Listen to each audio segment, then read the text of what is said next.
Hello friends, good morning. स्वागत है आप सभी का सारा एजुकेशन में। सभी को गुड मॉर्निंग, सभी को गुड मॉर्निंग। आज की क्लास में हम देखेंगे मॉडल पेपर 11 जिसमें 125 क्वेश्चन का सीरीज होगा। बने रहिएगा सब।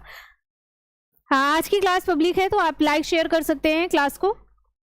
सभी को गुड मॉर्निंग। सुजीता जी, बेबी जी, कपूर जी, कंचन जी, सुषमा, पूनम, संगीता, आयुष, सोनू, सभी को गुड मॉर्निंग। स्वागत है आप सभी का। हाँ, सभी लोग क्लास को शेयर कर दीजिए। आज की क्लास पब्लिक है, आप सभी को पता है। मॉडल पेपर 11 को आज हम डिस्कस करेंगे। आज की क्लास में 125 क्वेश्चन का सीरीज है, ठीक है ना। और अच्छे से स्पीड के साथ क्वेश्चन का आंसर दीजिएगा और लास्ट में आप सभी लोग बताइएगा, कमेंट बॉक्स में मेंशन करिएगा कि आपका कितना आंसर सही हुआ है, क्वेश्चन का कितना आंसर आपने करेक्ट किया है, इसको जरूर बताइएगा। गुड मॉर्निंग, सभी को गुड मॉर्निंग। चलिए स्टार्ट करते अपनी क्लास। और आप सभी को पता है 14 अगस्त की अगर हम बात करें तो 14 अगस्त को जितने बैच यहाँ पे चल रहे हैं, जो भी कोर्सेज चल रहे हैं, उसमें 50% ऑफ है। तो सभी लोग 14 अगस्त को ध्यान रखिएगा। कल है 14 अगस्त, तो आप कल ज्वाइन कर सकते हैं किसी भी कोर्स से, ठीक है ना। सभी लोग किसी भी कोर्स से, आपको टीजीटी से जुड़ना हो, पीजीटी, यूजीसी नेट, या फिर आपको प्रैक्टिस सेट से जुड़ना हो, जिस भी बैच से आपको जुड़ना हो, सब में 50% ऑफ दिया गया है। अभी इसके बारे में हम लास्ट में डिस्कस करेंगे, ठीक है ना। गुड मॉर्निंग सभी को। देखिए क्वेश्चन नंबर 1 आपके सामने अच्छे से सभी को सब कुछ दिख रहा होगा बढ़िया तरीके से, है ना। वॉइस भी क्लियर है। ओके, स्टार्ट करते हैं। एक प्रकार की शिक्षा जिसका उद्देश्य मनुष्यों के मानसिक दृष्टिकोण तथा पद्धति में परिवर्तन लाना है, कहलाता है क्या? क्या ये लक्ष्य कहलाएगा? संचार है, मूल्यांकन होगा, या फिर इनमें से कोई नहीं होगा? बताइए।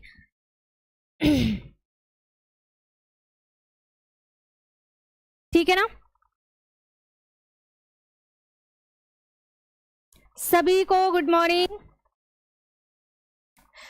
देखिए क्वेश्चन नंबर 1 की बात कर रहे हैं हम। यहाँ पे पूछा गया एक प्रकार की शिक्षा जिसका उद्देश्य मनुष्यों के मानसिक दृष्टिकोण तथा पद्धति में परिवर्तन लाना है, ये क्या कहलाएगा? क्या ये लक्ष्य कहलाता है या फिर संचार कहलाता है? तो आपको बता देना है ये संचार कहलाता है। बी वाला ऑप्शन करेक्ट हो जाएगा।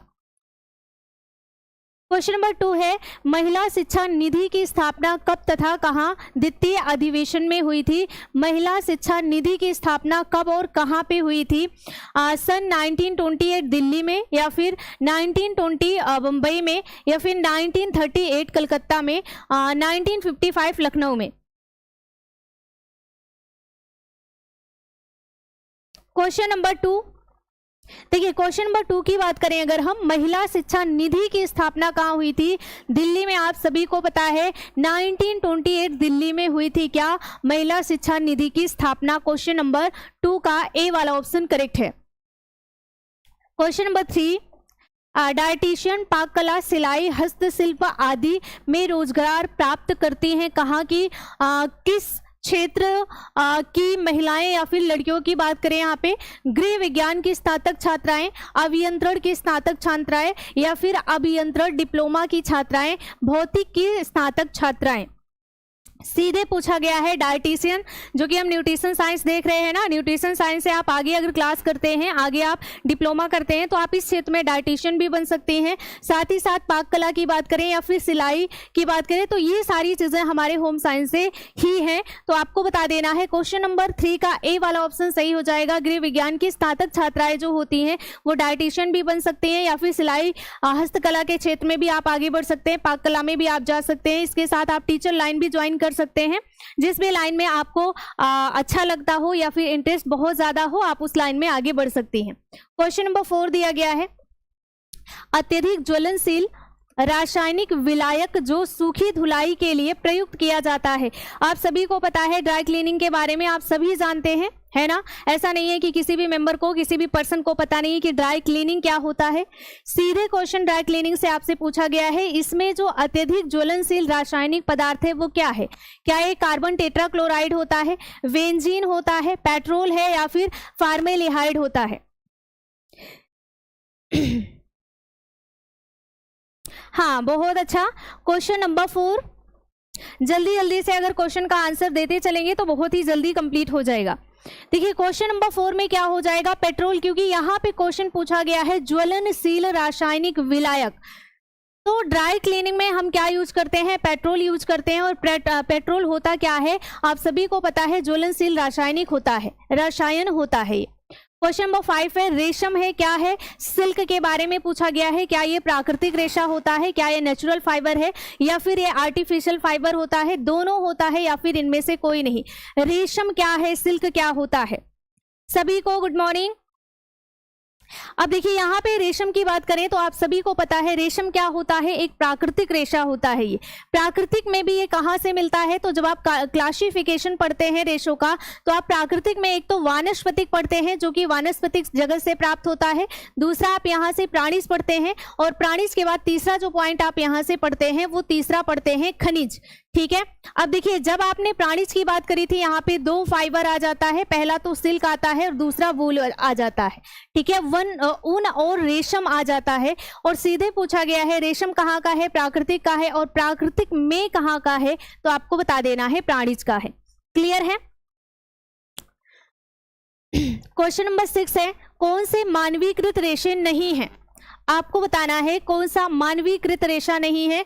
मानवीकृत का मतलब यहाँ पे रीजनरेटेड से पूछा जा रहा है। नाइट्रोसेलुलोज होता है, बिस्कस है, या फिर कुप्रामोनियम है, या फिर हेम्प होता है। रीजनरेटेड में और सिंथेटिक में अंतर है ना। रीजनरेटेड का मतलब मानवीकृत होता है, और सिंथेटिक का मतलब क्या होता है, रासायन होता है, जो कि 100% केमिकल का होता है। और जब आप यहाँ पे रीजनरेटेड पढ़ते हैं, मानवीकृत पढ़ते हैं, तो यहाँ पे 50% होता है केमिकल और 50% होता है सेलुलोज, है ना। तो आपको बता देना है मानवीकृत क्या होता है, हेम्प हो जाएगा। देखिए नाइट्रोसेलुलोज, बिस्कस, कुप्रामोनियम, ये सब क्या है, रेयान के प्रकार होते हैं। और रेयान होता क्या है, तो आपने पढ़ा है ये रीजनरेटेड फाइबर होता है। इसे हम क्या कहते हैं, तो इसे हम कहते हैं 19वीं शताब्दी का चमत्कार। इसी को आर्टिफिशियल सिल्क के नाम से भी जाना जाता है, या फिर डुप्लीकेट सिल्क के नाम से जाना जाता है। क्लियर है। क्वेश्चन नंबर 7 दिया है प्लेकेट की पट्टी कहते हैं, प्लेकेट का इस्तेमाल कहाँ किया जाता है, या फिर प्लेकेट की पट्टी क्या होती है, सिलाई है, या फिर जोड़ है, तुरपन होता है, या फिर बटन पट्टी होती है। प्लेकेट की पट्टी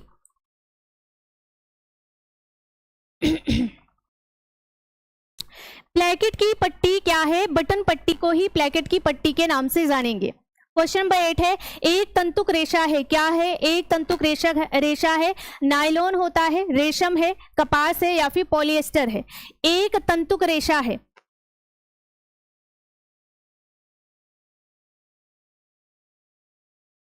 ओके, अभी हम देखते हैं कि क्या है, कितनी फीस है किसकी, सारी चीजों के बारे में डिस्कस करेंगे।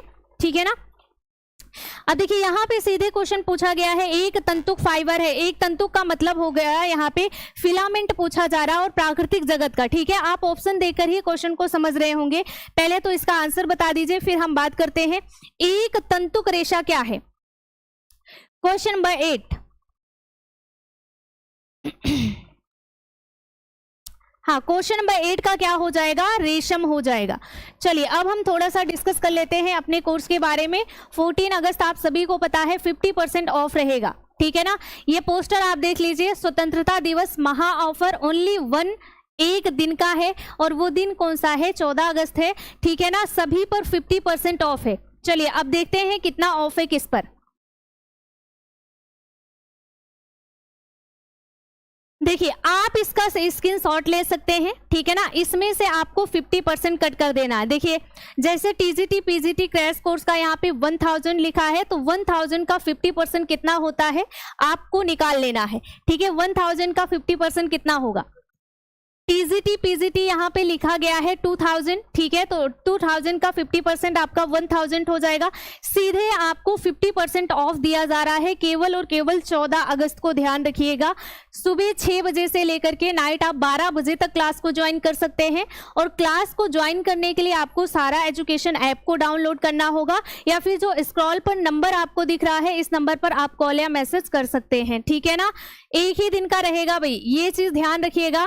अभी देखिए जो नया प्रैक्टिस सेट स्टार्ट हुआ है, जिसमें आपका फिजियोलॉजी के साथ होम साइंस है, इसका 699 है। इसमें आपको मॉक टेस्ट भी दिया जा रहा है, तो इसका भी 50% ही लिया जाएगा, केवल और केवल एक दिन के लिए है। ठीक है, 14 अगस्त। सभी लोग स्क्रीनशॉट ले लीजिए, कॉल या मैसेज करके अच्छे से समझ लीजिए। ओके, अब आगे बढ़ेंगे। क्वेश्चन नंबर 9 है, संतुलन से परिधान में आता है क्या? आता है संतुलन से परिधान में आएगा क्या?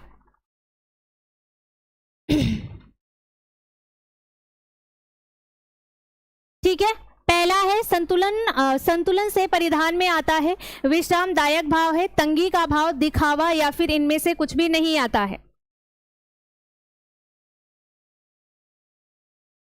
ठीक है ना, चलिए अब इसके अलावा अगर कुछ जानना है तो आप कॉल या मैसेज कर लीजिए, नंबर जो शो हो रहा है आप लोगों को।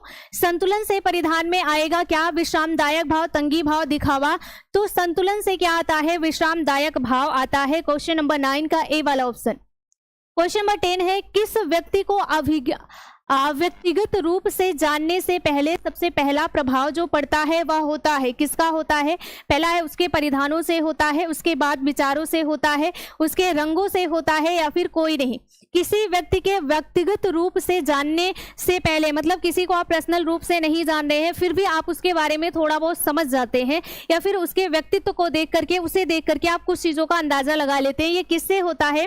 तो आपको बता देना है उसके परिधान से। देखिए, बात व्यवहार तो बाद में है, रंग से कोई मतलब नहीं है, कोई गोरा हो काला हो उसके व्यवहार से कोई मतलब नहीं रखता है रंग, है ना। क्वेश्चन नंबर है 11, कला के मूलभूत सिद्धांत हैं क्या है? पहला है अनुपात तथा अनुरूपता, लय तथा संतुलन है, सबल तथा व्यक्तित्व है, उपरोक्त में से सभी है। इस क्वेश्चन को थोड़ा सा देख करके आंसर दीजिएगा। हाँ, परिधान से अनुमान लगाया जा सकता है। जैसे आप किसी डॉक्टर को देखेंगे तो कोई नहीं बताएगा, तब भी आप समझ जाएंगे डॉक्टर का ड्रेस देख करके कि ये डॉक्टर है ना। जैसे आप पुलिस वाले को देखकर समझ जाते हैं, आप पोस्टमैन को देख करके समझ जाते हैं, तो ये क्या है? ड्रेस से पहचान होती है। कला के मूलभूत सिद्धांत क्या है? अनुपात तथा अनुरूपता है, लय तथा संतुलन है, संबल तथा व्यक्तित्व है, उपरोक्त में से सभी। देखिए, ऐसे क्वेश्चन जब होते हैं ना तो आपको बता देना, ऐसे क्वेश्चन में दोनों है, आप सभी को पता है, तो यहाँ पे डी वाला ऑप्शन सही हो जाएगा, सभी सही होगा। देखिए, इस क्वेश्चन का बहुत सारे बच्चे गलत आंसर दे रहे हैं, बट यहाँ पे डी होगा क्योंकि अनुपात और अनुरूपता भी सिद्धांत है, लय तथा संतुलन भी सिद्धांत है, तो इस कंडीशन में डी वाला ऑप्शन सही है। क्वेश्चन नंबर 12 है, संयुक्त परिवार के दोष निम्नलिखित में से कौन कौन से सही हैं? संयुक्त परिवार के अगर फायदे हैं तो दोष भी बहुत हैं। अब दोष को पहले समझ लेते हैं। पहला है व्यक्तिगत आर्थिक निर्भरता की कमी एवं आलसी व्यक्तियों में वृद्धि होती है। दूसरा है निर्धरता सामान्य तथा बच्चों के व्यक्तित्व विकास में बाधक एवं गंदी आदतों का विकास होता है। द्वेष एवं तनाव के केंद्र एवं गोपनीय स्थानों का अभाव होता है। इनमें से सभी क्या है सही? ठीक है ना। अब बताइए, संयुक्त परिवार के दोष क्या होते हैं? सभी है। व्यक्तिगत आर्थिक निर्भरता की कमी, आलसी व्यक्तियों में वृद्धि, जो आलसी होते हैं वो और आलसी हो जाते हैं। निर्धनता समानता, बच्चों के व्यक्तित्व विकास में बाधा, बिल्कुल। दोष एवं तनाव का केंद्र होता है, बिल्कुल सही है, डी वाला ऑप्शन करेक्ट है। क्वेश्चन नंबर 13 है, संयुक्त परिवार के सामाजिक लाभ क्या है? समाज अगर हम सामाजिक तौर पर देखें तो एक ज्वाइंट फैमिली के लाभ क्या होते हैं, इसको देखना है। सामाजिक सुरक्षा एवं परमार्थ की भावना होती है। सामाजिक नियंत्रण एवं परंपराओं की सुरक्षा होती है। बच्चों का उचित लालन पालन एवं मनोरंजन के साधन होते हैं। इनमें से सभी। देखिए, लालन पालन की बात अलग होती है और व्यक्तित्व के विकास की बात अलग होती है ना। यहाँ पे थोड़ा सा हम फ्री जरूर हो जाते हैं, बट जो बच्चों का व्यक्तित्व, जो पर्सनालिटी डेवलपमेंट है वो नहीं हो पाता है किसमें? ज्वाइंट फैमिली में, है ना, क्योंकि आप उतना केयर नहीं कर पाते हैं। तो आपको बता देना है संयुक्त परिवार के सामाजिक लाभ क्या होते हैं, ये डी हो जाएगा। यहाँ पे ये सारी चीजें लाभ में काउंट करी जाएंगी। क्वेश्चन नंबर 14 है, आर्थिक दृष्टि से संयुक्त परिवार के लाभ है। आर्थिक दृष्टि से यहाँ पे आपके इकोनॉमी कंडीशन की बात करी जा रही है, तो यहाँ पे आर्थिक दृष्टि से जो है परिवार के लाभ क्या है? ज्वाइंट फैमिली के मितव्ययिता और भूमि विखंडन से बचाव हो जाता है। श्रम विभाजन एवं उत्पादन में सुविधा होती है। संपत्ति का समाजवादी वितरण हो जाता है, या फिर सभी होगा। क्वेश्चन नंबर 14, हाँ बहुत बढ़िया। 14 का क्या हो जाएगा? डी वाला ऑप्शन बिल्कुल। क्या है? आर्थिक दृष्टि से अगर हम देखें मितव्ययिता भूमि विखंडन से बच जाता है, भूमि का बंटवारा नहीं होता है, श्रम विभाजन हो जाता है, उत्पादन में सुविधा हो जाती है, संपत्ति का समाजवादी वितरण। अगला क्वेश्चन नंबर 15 है, परिवार की सफलता की कुंजी है, क्या है बताइए? पहला दिया गया है सफल दाम्पत्य समायोजन होता है, ये आपके पीजीटी का क्वेश्चन है, ये पीजीटी में भी पूछा गया है। ठीक है, आर्थिक विकास या फिर परिवार की वृद्धि है, इनमें से कोई नहीं है। परिवार की सफलता की कुंजी क्या होगा? वहां पे पूछा गया था पत्नी का सुंदर होना या फिर पति का ज्यादा पढ़ा लिखा होना। तो ये जरूरी नहीं है कि अच्छी लाइफ चलने के लिए पति का सुंदर होना या फिर पत्नी का सुंदर होना या फिर पति का ज्यादा पढ़ा लिखा होना जरूरी है, ऐसा कुछ भी नहीं है। क्या होना चाहिए? समायोजन होना चाहिए, एक दूसरे को अच्छे से समझे, ये इंपॉर्टेंट है। क्वेश्चन नंबर 16 है, अपने देश को सुयोग्य नागरिक बनाने। देखिए इस क्वेश्चन को अच्छे से समझिएगा बढ़िया तरीके से। अपने देश को सुयोग्य नागरिक बनाने तथा अपने सामाजिक एवं पारिवारिक दायित्वों को सफलतापूर्वक निभाने के आवश्यक गुण एवं क्षमताएं विकसित करने में महत्वपूर्ण भूमिका कौन निभाता है? घर है, स्कूल है, वन है या फिर इनमें से कोई नहीं? बहुत अच्छा, बताइए।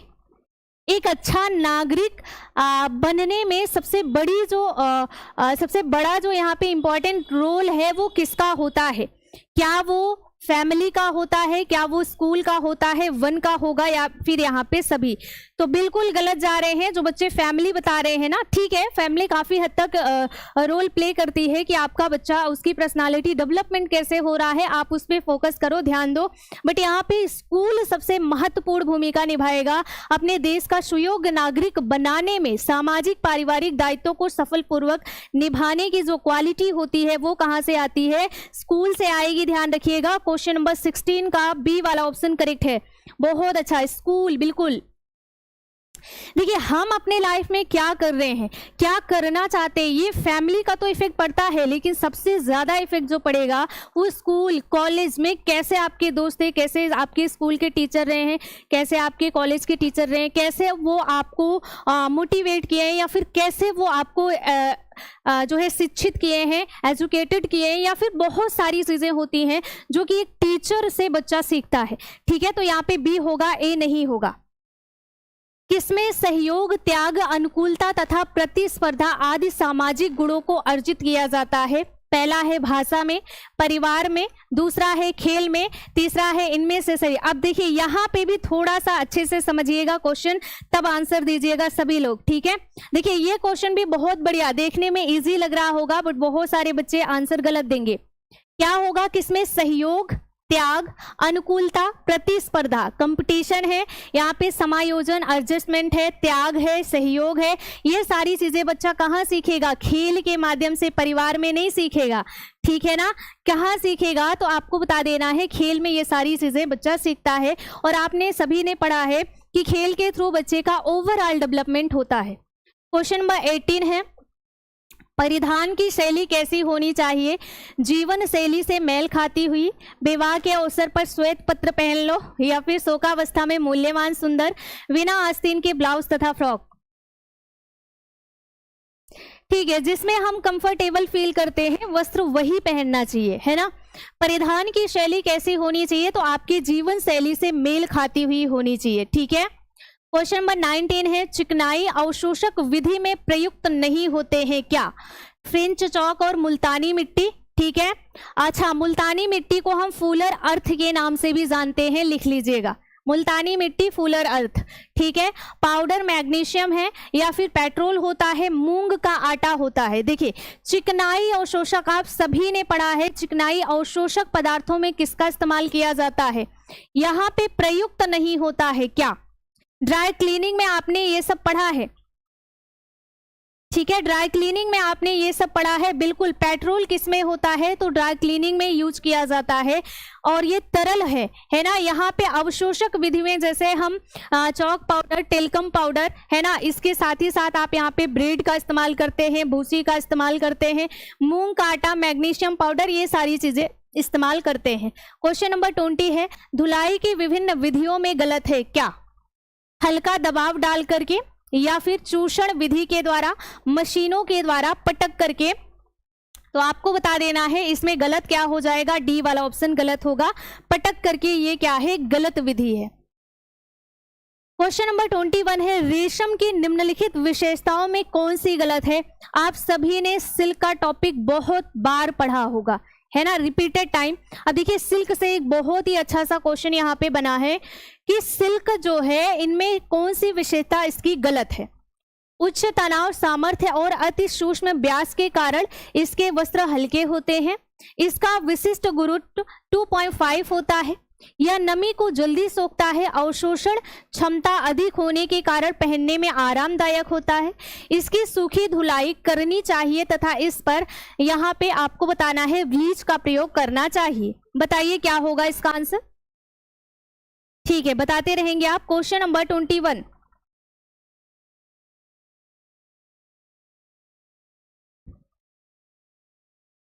ठीक है, 21 का क्या होगा।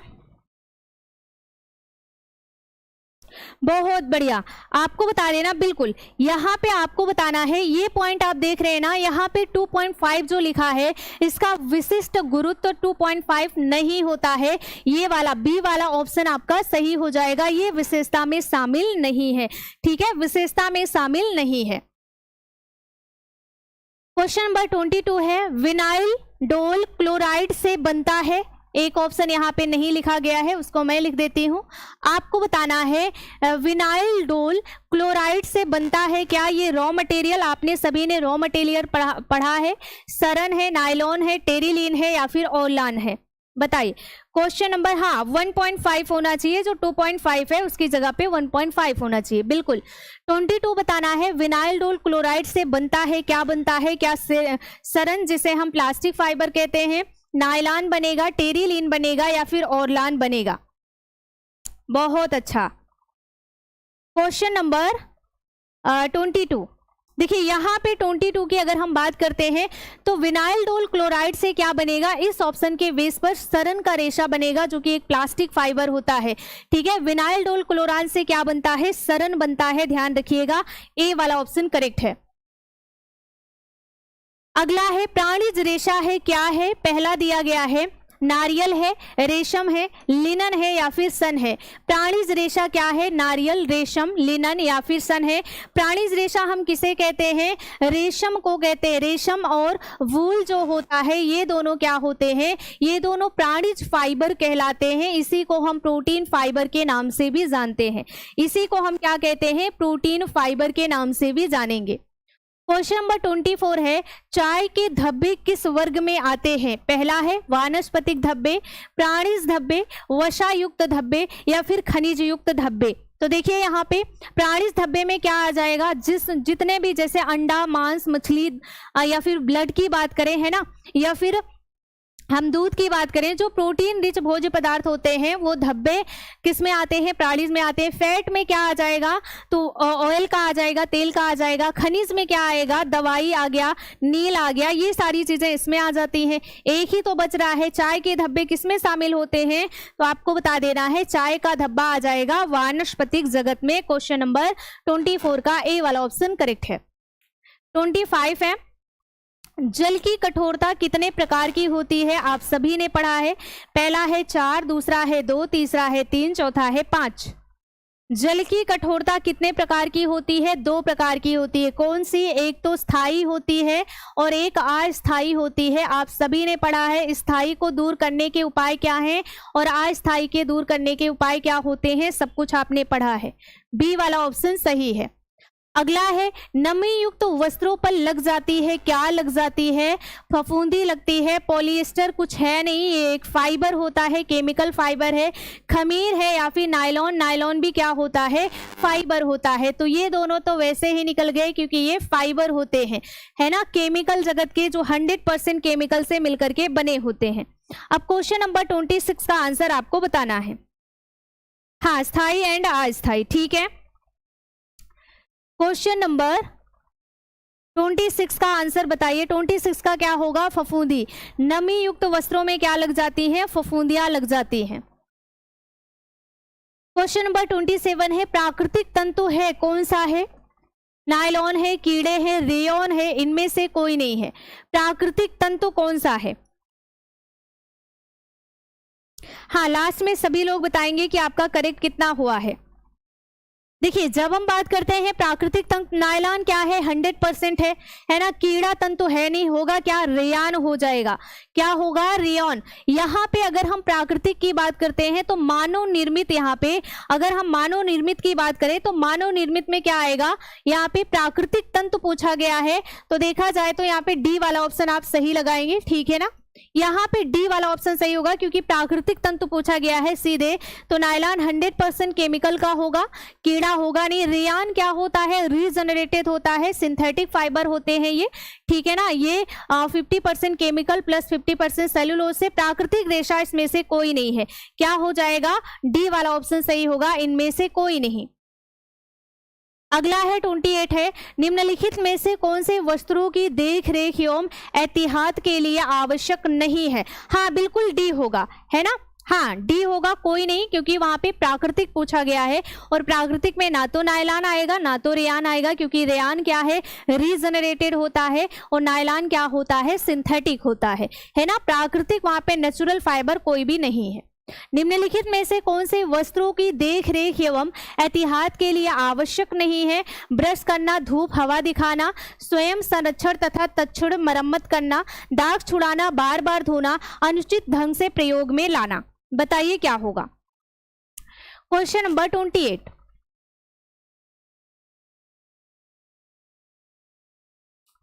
ठीक है, 28 का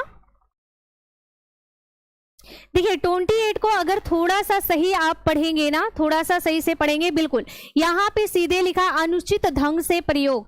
अनुचित ढंग का प्रयोग वस्त्रों की देख रेख एवं एहतियात के लिए आवश्यक नहीं होता है। उचित ढंग से हमें देख रेख करनी होती है। अनुचित ढंग शब्द ही यहाँ पे आपका अनुचित इस्तेमाल कर लिया गया है। क्वेश्चन नंबर 28 का डी वाला ऑप्शन करेक्ट है। अगला है 29, कपड़े की देखरेख करना प्रमुख कर्तव्यों में से एक है, किसका है? पहला है गृह स्वामी के, बच्चों के, गृहिणी के या फिर दर्जी के होते हैं। बताइए किसका होगा? अब देखिए, हाँ बहुत बढ़िया, यहाँ पे सीधे पूछा गया कपड़े की देखरेख करना प्रमुख कर्तव्यों में से किसका होता है? गृह स्वामी का होगा नहीं, होगा किसका?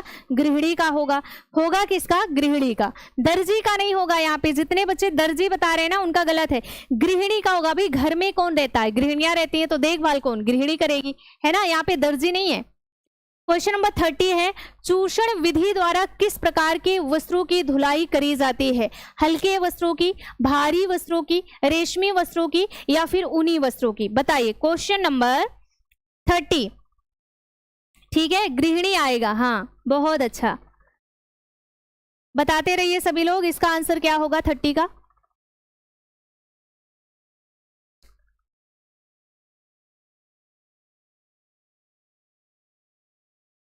ठीक है, 30 का क्या हो जाएगा? बी। बहुत बढ़िया। चूषण विधि से किस प्रकार के वस्त्रों की धुलाई की जाती है? हाँ बी होगा। सी ऑप्शन और ठीक है, गृहिणी। हाँ ठीक है, गृहिणी होगा उसका, ठीक है ना। यहाँ पे क्या होगा? बी वाला ऑप्शन सही हो जाएगा, भारी।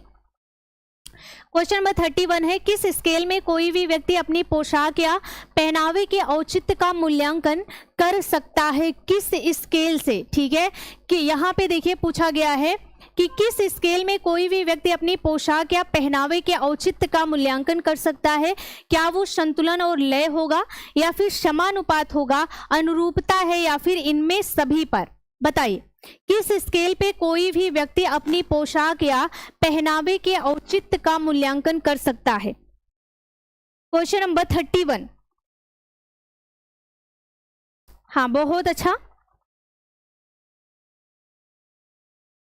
ठीक है, ठीक है। यहाँ पे देखिए संतुलन और लय इस पर भी कर सकते हैं, समानुपात इस पे भी, अनुरूपता इस पे भी। तो आपको बताना है डी वाला ऑप्शन यहाँ पे सही है। अगला है 32 है, किसके लिए परिधान रचना में रंग रेखा, आकृति तथा अलंकरण में पुनरावृत्ति? देखिए ये अलंकरण उत्पन्न करने के प्रकार होते हैं, ठीक है ना। यहाँ पे पुनरावृत्ति के द्वारा हम लय को लाते हैं, स्थिरीकरण के द्वारा, विकिरण के द्वारा। तो एक बार फिर से क्वेश्चन में रिपीट करती हूँ, किसके लिए? परिधान रचना में रंग, रेखा, आकृति तथा अलंकरण में पुनरावृत्ति, स्थिरीकरण तथा विकिरण का प्रयोग करना चाहिए। पहला है संतुलन, दूसरा है लय, तीसरा है समानुपात और चौथा है अनुपात। बहुत ही बढ़िया सा क्वेश्चन है, गलत नहीं होना चाहिए किसी का। देखिए सीधे क्वेश्चन पूछा गया है किसके लिए, है ना, किसके लिए पूछा गया है। तो किसके लिए? परिधान रचना में रंग, रेखा, आकृति तथा अलंकरण में पुनरावृत्ति, स्थिरीकरण तथा विकिरण का प्रयोग किया जाता है। वो संतुलन नहीं होता है, वो लय भी नहीं होता है। अब बताइए क्या होगा? जितने बच्चे लय बता रहे सबका गलत है। लय उत्पन्न करने के लिए किया जाता है, यहाँ पे किसके लिए मतलब क्या प्राप्त करने के लिए किया जाएगा, आपको ये बताना है 32 का। ठीक है, हाँ 32 का क्या होगा? बी नहीं होगा, बी नहीं होगा, बिल्कुल 32 का हो जाएगा डी, सॉरी सी, समानुपात पाने के लिए। ठीक है ना, यहाँ पे अनुपात में लाने के लिए क्या है, तो आपको बताना है अनुपात में चीजों को लाने के लिए क्या किया जाएगा? परिधान में रचना में रंग, रेखा, आकृति, अलंकरण में पुनरावृत्ति, स्थिरीकरण तथा विकिरण का प्रयोग किया जाएगा। अगर सिर्फ इतना पूछा गया होता, पुनरावृत्ति, स्थिरीकरण तथा विकिरण, तब आप लय को लगाते, लेकिन यहाँ पे रंग भी दिया गया, रेखा, आकृति, तो रंग, रेखा, आकृति, प्रकार सब में हम क्या करते हैं? अनुपात में इसका इस्तेमाल करते हैं। तो अनुपात लाने के लिए हम क्या करेंगे? इन सारी चीजों का इस्तेमाल करेंगे। सी वाला ऑप्शन सही है, जो बच्चे बी बता रहे हैं उनका गलत है। क्वेश्चन नंबर है 33 है, परिधान का रंग, रूप और आकार खिलता है कैसा? आज का क्वेश्चन बहुत ही अच्छा है, थोड़ा थोड़ा सा मतलब थोड़ा समझ करके देंगे तो ज्यादा अच्छा होगा आपके लिए भी। परिधान का रंग, रूप और आकार खिलता है किससे? उचित तथा अच्छे अनुपात से, या फिर उचित तथा अच्छी लय से, उचित अनुरूपता से, या फिर किसी से नहीं। देखिए यहाँ पे सीधे शब्द का इस्तेमाल किया गया है। अगर यहाँ पे उचित उचित हटा दो आप, जो भी लिखा गया है, अनुपात, लय और अनुरूपता। परिधान का रंग, रूप और आकार खिलेगा, कैसे खिलेगा? सिर्फ इतना आपको बता देना है। बहुत बढ़िया, तो यहाँ पे क्या हो जाएगा? अनुपात। अनुपात में हम रंग का इस्तेमाल करेंगे, आकार का इस्तेमाल करेंगे, रेखाओं का इस्तेमाल करेंगे, सबका कैसे करेंगे? अनुपात में करेंगे। तो ए वाला ऑप्शन करेक्ट है। यहाँ पे ना तो बी होगा ना ही सी होगा, अनुरूपता नहीं होगा। अगला है क्वेश्चन नंबर 34 है, सीधी, आड़ी, खड़ी और तिरछी रेखाओं वाले नमूने रेखाओं की विभिन्न दिशाओं में बनकर तैयार किए जाते हैं, जो कहलाते हैं, क्या कहलाएंगे? क्या ये भूमिगत विन्यास वाले कहलाते हैं, या फिर प्राकृतिक विन्यास वाले, भोजपुरी विन्यास वाले, या फिर मगही विन्यास वाले कहलाएंगे? ठीक है, हाँ बहुत बढ़िया। अब देखो यहाँ पे सीधी, आड़ी, खड़ी और तिरछी रेखा, रेखा का प्रकार आपने, लाइन का प्रकार आपने पढ़ा है, दो बिंदुओं के बहाव को ही हम रेखा कहते हैं, है ना। अब देखिए यहाँ पे सीधी है, आड़ी है, खड़ी है, तिरछी है वाले नमूने जो भी हम इस्तेमाल करते हैं वो किस में आएंगे, आपको सिर्फ ये बता देना है। देखिए ये भूमिगत विन्यास, प्राकृतिक विन्यास, या फिर क्या कहलाएगा? बिल्कुल आप सभी लोग सही जा रहे हैं, ये भूमिगत विन्यास कहलाता है। 34 का ए वाला ऑप्शन करेक्ट है। 35 है, परिधान के नमूनों की रचना में रेखाओं, आकार, रंग, बनावट आदि को व्यवस्थित करने के लिए भी किसका इस्तेमाल किया जाएगा? देखिए एक बार फिर से मैं क्वेश्चन को रिपीट कर रही हूं, आप लोग अच्छे से सुनिएगा। पूछा क्या गया है? परिधान के नमूनों की रचना में रेखाओं, आकार, रंग, बनावट आदि को व्यवस्थित करने के लिए प्रयोग किया जाएगा किसका? कला के मूलभूत सिद्धांतों का, कटाई के सिद्धांतों का, ढांके के सिद्धांतों का सहारा, लाइन के सिद्धांतों का सहारा। हाँ इसमें बहुत ही इजी सा पॉइंट है, कला के मूलभूत सिद्धांतों का सहारा हम लेंगे इन सारी चीजों को व्यवस्थित करने के लिए। कला के सिद्धांत आप सभी ने पढ़े हैं, 5 होते हैं, और कला के तत्व कितने होते हैं? 7 होते हैं। नंबर क्या क्या होते हैं, नाम भी लिख करके जल्दी से कमेंट बॉक्स में आप लोग चिपका दो, है ना। क्वेश्चन नंबर 36 है, वह किसका कथन है संयुक्त परिवार में दाम्पत्य प्रेम के विकास का अवसर कम प्राप्त होता है? ये किसने कहा? डॉक्टर राजेंद्र प्रसाद ने, डॉक्टर सीवी रमन का, डॉक्टर जगदीश चंद्र बोस का, डॉक्टर एमपी सिन्हा का? बताइए किसने कहा है। हाँ लाइक शेयर करते चलेंगे सभी लोग क्लास को। अब देखिए वह कथन किसका है जिसमें इन्होंने कहा है कि संयुक्त परिवार में दाम्पत्य प्रेम का विकास का अवसर कम मिलता है। डॉक्टर राजेंद्र प्रकाश के द्वारा यह डेफिनेशन दिया गया है। 37 है, जहां पति पत्नी एवं बच्चे ही मात्र एक साथ मिलजुल कर एक छत के नीचे रहकर एक ही रसोई में खाना पकाते हैं तथा खाते हैं, उसे हम क्या कहेंगे? क्या उसे संयुक्त परिवार कहेंगे, ज्वाइंट फैमिली कहेंगे, या फिर सामुदायिक परिवार कहेंगे, या फिर व्यक्तिगत का मतलब न्यूक्लियर फैमिली है, या फिर सोसाइटी समाज है? ठीक है, सामुदायिक परिवार का मतलब, समुदाय का मतलब समझ रहे हैं ना, किसी एक जगह के लोग हो जो कि एक ही व्यवसाय से संबंध रखते हो, एक ही जैसा कार्य करते हो वो, ठीक है, और एक दूसरे के सुख दुख में साथ देते हो, उनमें हम की भावना होती है, मैं की भावना नहीं, हम की भावना होती है। ऐसे जगह को, ऐसे समूह को ही हम क्या कहेंगे? समुदाय कहेंगे, सामुदायिक फैमिली। तो यहाँ पे देखिए सीधे लिखा है पति पत्नी और उनके बच्चे मात्र रहते हैं, तो ऐसे परिवार को हम व्यक्तिगत या फिर न्यूक्लियर फैमिली के नाम से जानेंगे। 38 है, शिशुशाला में दिनचर्या का आरंभ बच्चों के द्वारा होता है। कैसे होता है? प्रार्थना गीत के साथ, सुबह सवेरे लेकर तेरा नाम प्रभु, है ना, करते हैं हम शुरू आज का काम प्रभु। हाँ, डॉक्टर राजेंद्र प्रसाद बिल्कुल काफी अनुभवी थे, बिल्कुल सही है ना। अब देखिए शिशुशाला, अच्छा, बिना अनुभव के, बिना ज्ञान के कोई यहाँ तक तो नहीं पहुंच पाएगा, है ना। जहां तक अब भाई जो राजेंद्र प्रसाद की बात करें, महात्मा गांधी की बात करें, तो अनुभव ज्ञान था, तभी तो उनका नाम आज इतिहास में है। तो यहाँ पे क्या हो जाएगा? प्रार्थना गीत के साथ शुरू करेंगे, है ना, प्रेयर के साथ। क्वेश्चन नंबर 39 है, किस अवस्था में बालक की विद्यालय अंतःक्रियाएं परिवार की अपेक्षा अधिक हो जाती हैं? किसके साथ, किस एज में? 5 से 6 वर्ष की अवस्था में, 11 से 12 वर्ष की अवस्था में, 18 से 19 वर्ष की अवस्था में, या फिर किसी अवस्था में नहीं। आपसे पूछा गया है किस अवस्था में बालक की विद्यालय अंतःक्रियाएं परिवार की अपेक्षा अधिक हो जाती हैं। कहने का मतलब है बच्चा परिवार से ज्यादा अपने विद्यालय में समय देने लगता है, टीचर्स की बातों को मानता है, उनके जैसा बनता है, वो जो बोलते हैं उसी को मानेगा, है ना। तो देखिए 5 से 6 वर्ष में तो बच्चा स्टार्ट करता है स्कूल जाना, इस एज में तो बच्चे जाते ही नहीं है स्कूल, है ना।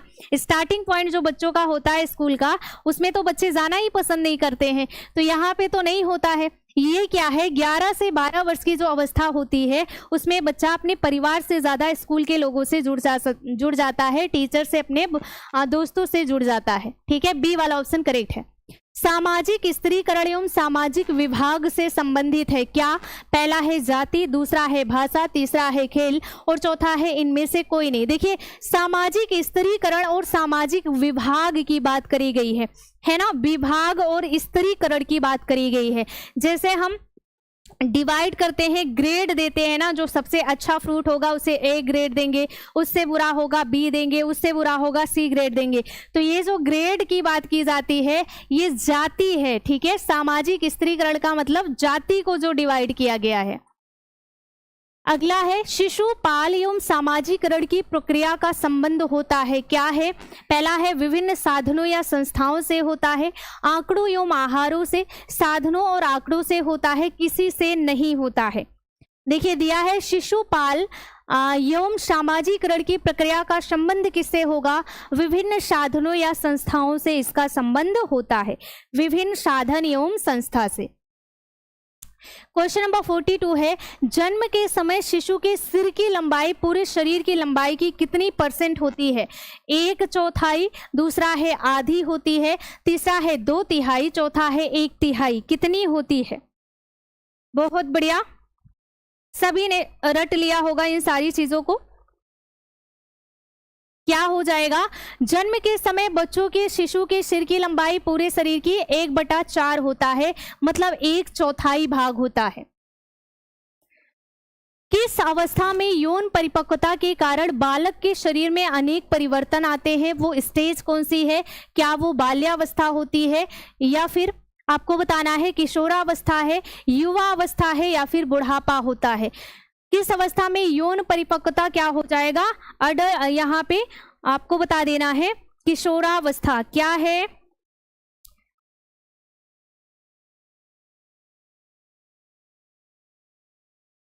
ठीक है ना, चलिए आगे बढ़ेंगे, अगला क्वेश्चन देखना है। अगला है 6 से 12 वर्ष तक के काल को क्या कहेंगे? 6 से 12 बाल्यावस्था, शैशवावस्था, युवावस्था या फिर बुढ़ापा। 6 से 12 आप सभी ने पढ़ा है कि अगर हम स्टार्ट करते हैं यहाँ पे 2 से 6 वर्ष को हम क्या कहेंगे? पूर्व चाइल्डहुड के नाम से जानते हैं, है ना। और जो 6 से 12 वर्ष का समय होता है ये क्या होता है? तो आपको बताना उत्तर बाल्यावस्था के नाम से जानेंगे। 4 से यहाँ पे 6 से 12 वर्ष क्या है? बाल्यावस्था है। अगला है गंदे कपड़े पर साबुन की टिकिया के स्थान पर साबुन का चूर्ण विरंजक का प्रयोग करना क्या होता है? क्या ये अच्छा होता है, श्रेयस्कर होता है, खराब होता है, कोई नहीं होता है? तो आपको बता देना ठीक है, अच्छा होता है। इसमें थोड़ा सा टाइम कम लगता है, आपका टाइम थोड़ा सा बच जाता है ना। अब जिसके पास टाइम नहीं है, जो मेरी तरह होगा, बिल्कुल भी टाइम नहीं है, तो अपना टाइम हर जगह बचाएगा, है ना। तो आपको बताना है यहाँ पे ए वाला ऑप्शन करेक्ट है। अगला है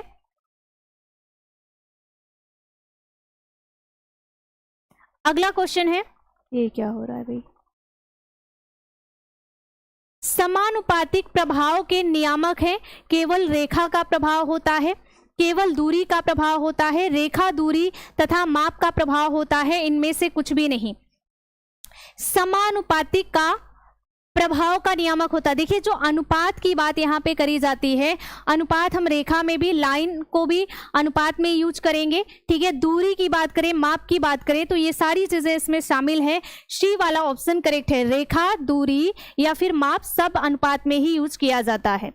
निर्णय करने में उन उद्देश्यों का अस्तित्व निहित है जिनके प्रति उनका प्रतिस्थापन किया गया है, यह किसकी युक्ति है? पहला है डॉक्टर थॉमस की है, या फिर एस्थर फिट्जबैटन की है, ऐसे वेस्टोन की है, इनमें से किसी की नहीं है। बताइए हाँ क्या होगा इसका आंसर? ठीक है, अब देखिए यहाँ पे बताया गया है निर्णय करने में उन उद्देश्यों का अस्तित्व निहित है जिनके प्रति उनका प्रतिस्थापन किया गया है, यह युक्ति किसकी होती है? तो आपको बता देना है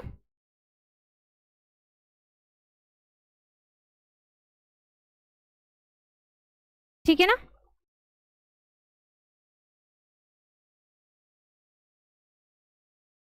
चलिए अब यहाँ पे क्या देखना है, तो आपको बता देना है थॉमस, ठीक है। ए वाला ऑप्शन ठीक है। ठीक है मुक्ता जी, जो आपको समझना है आप वो समझो, ठीक है ना। ओके कोई बात नहीं।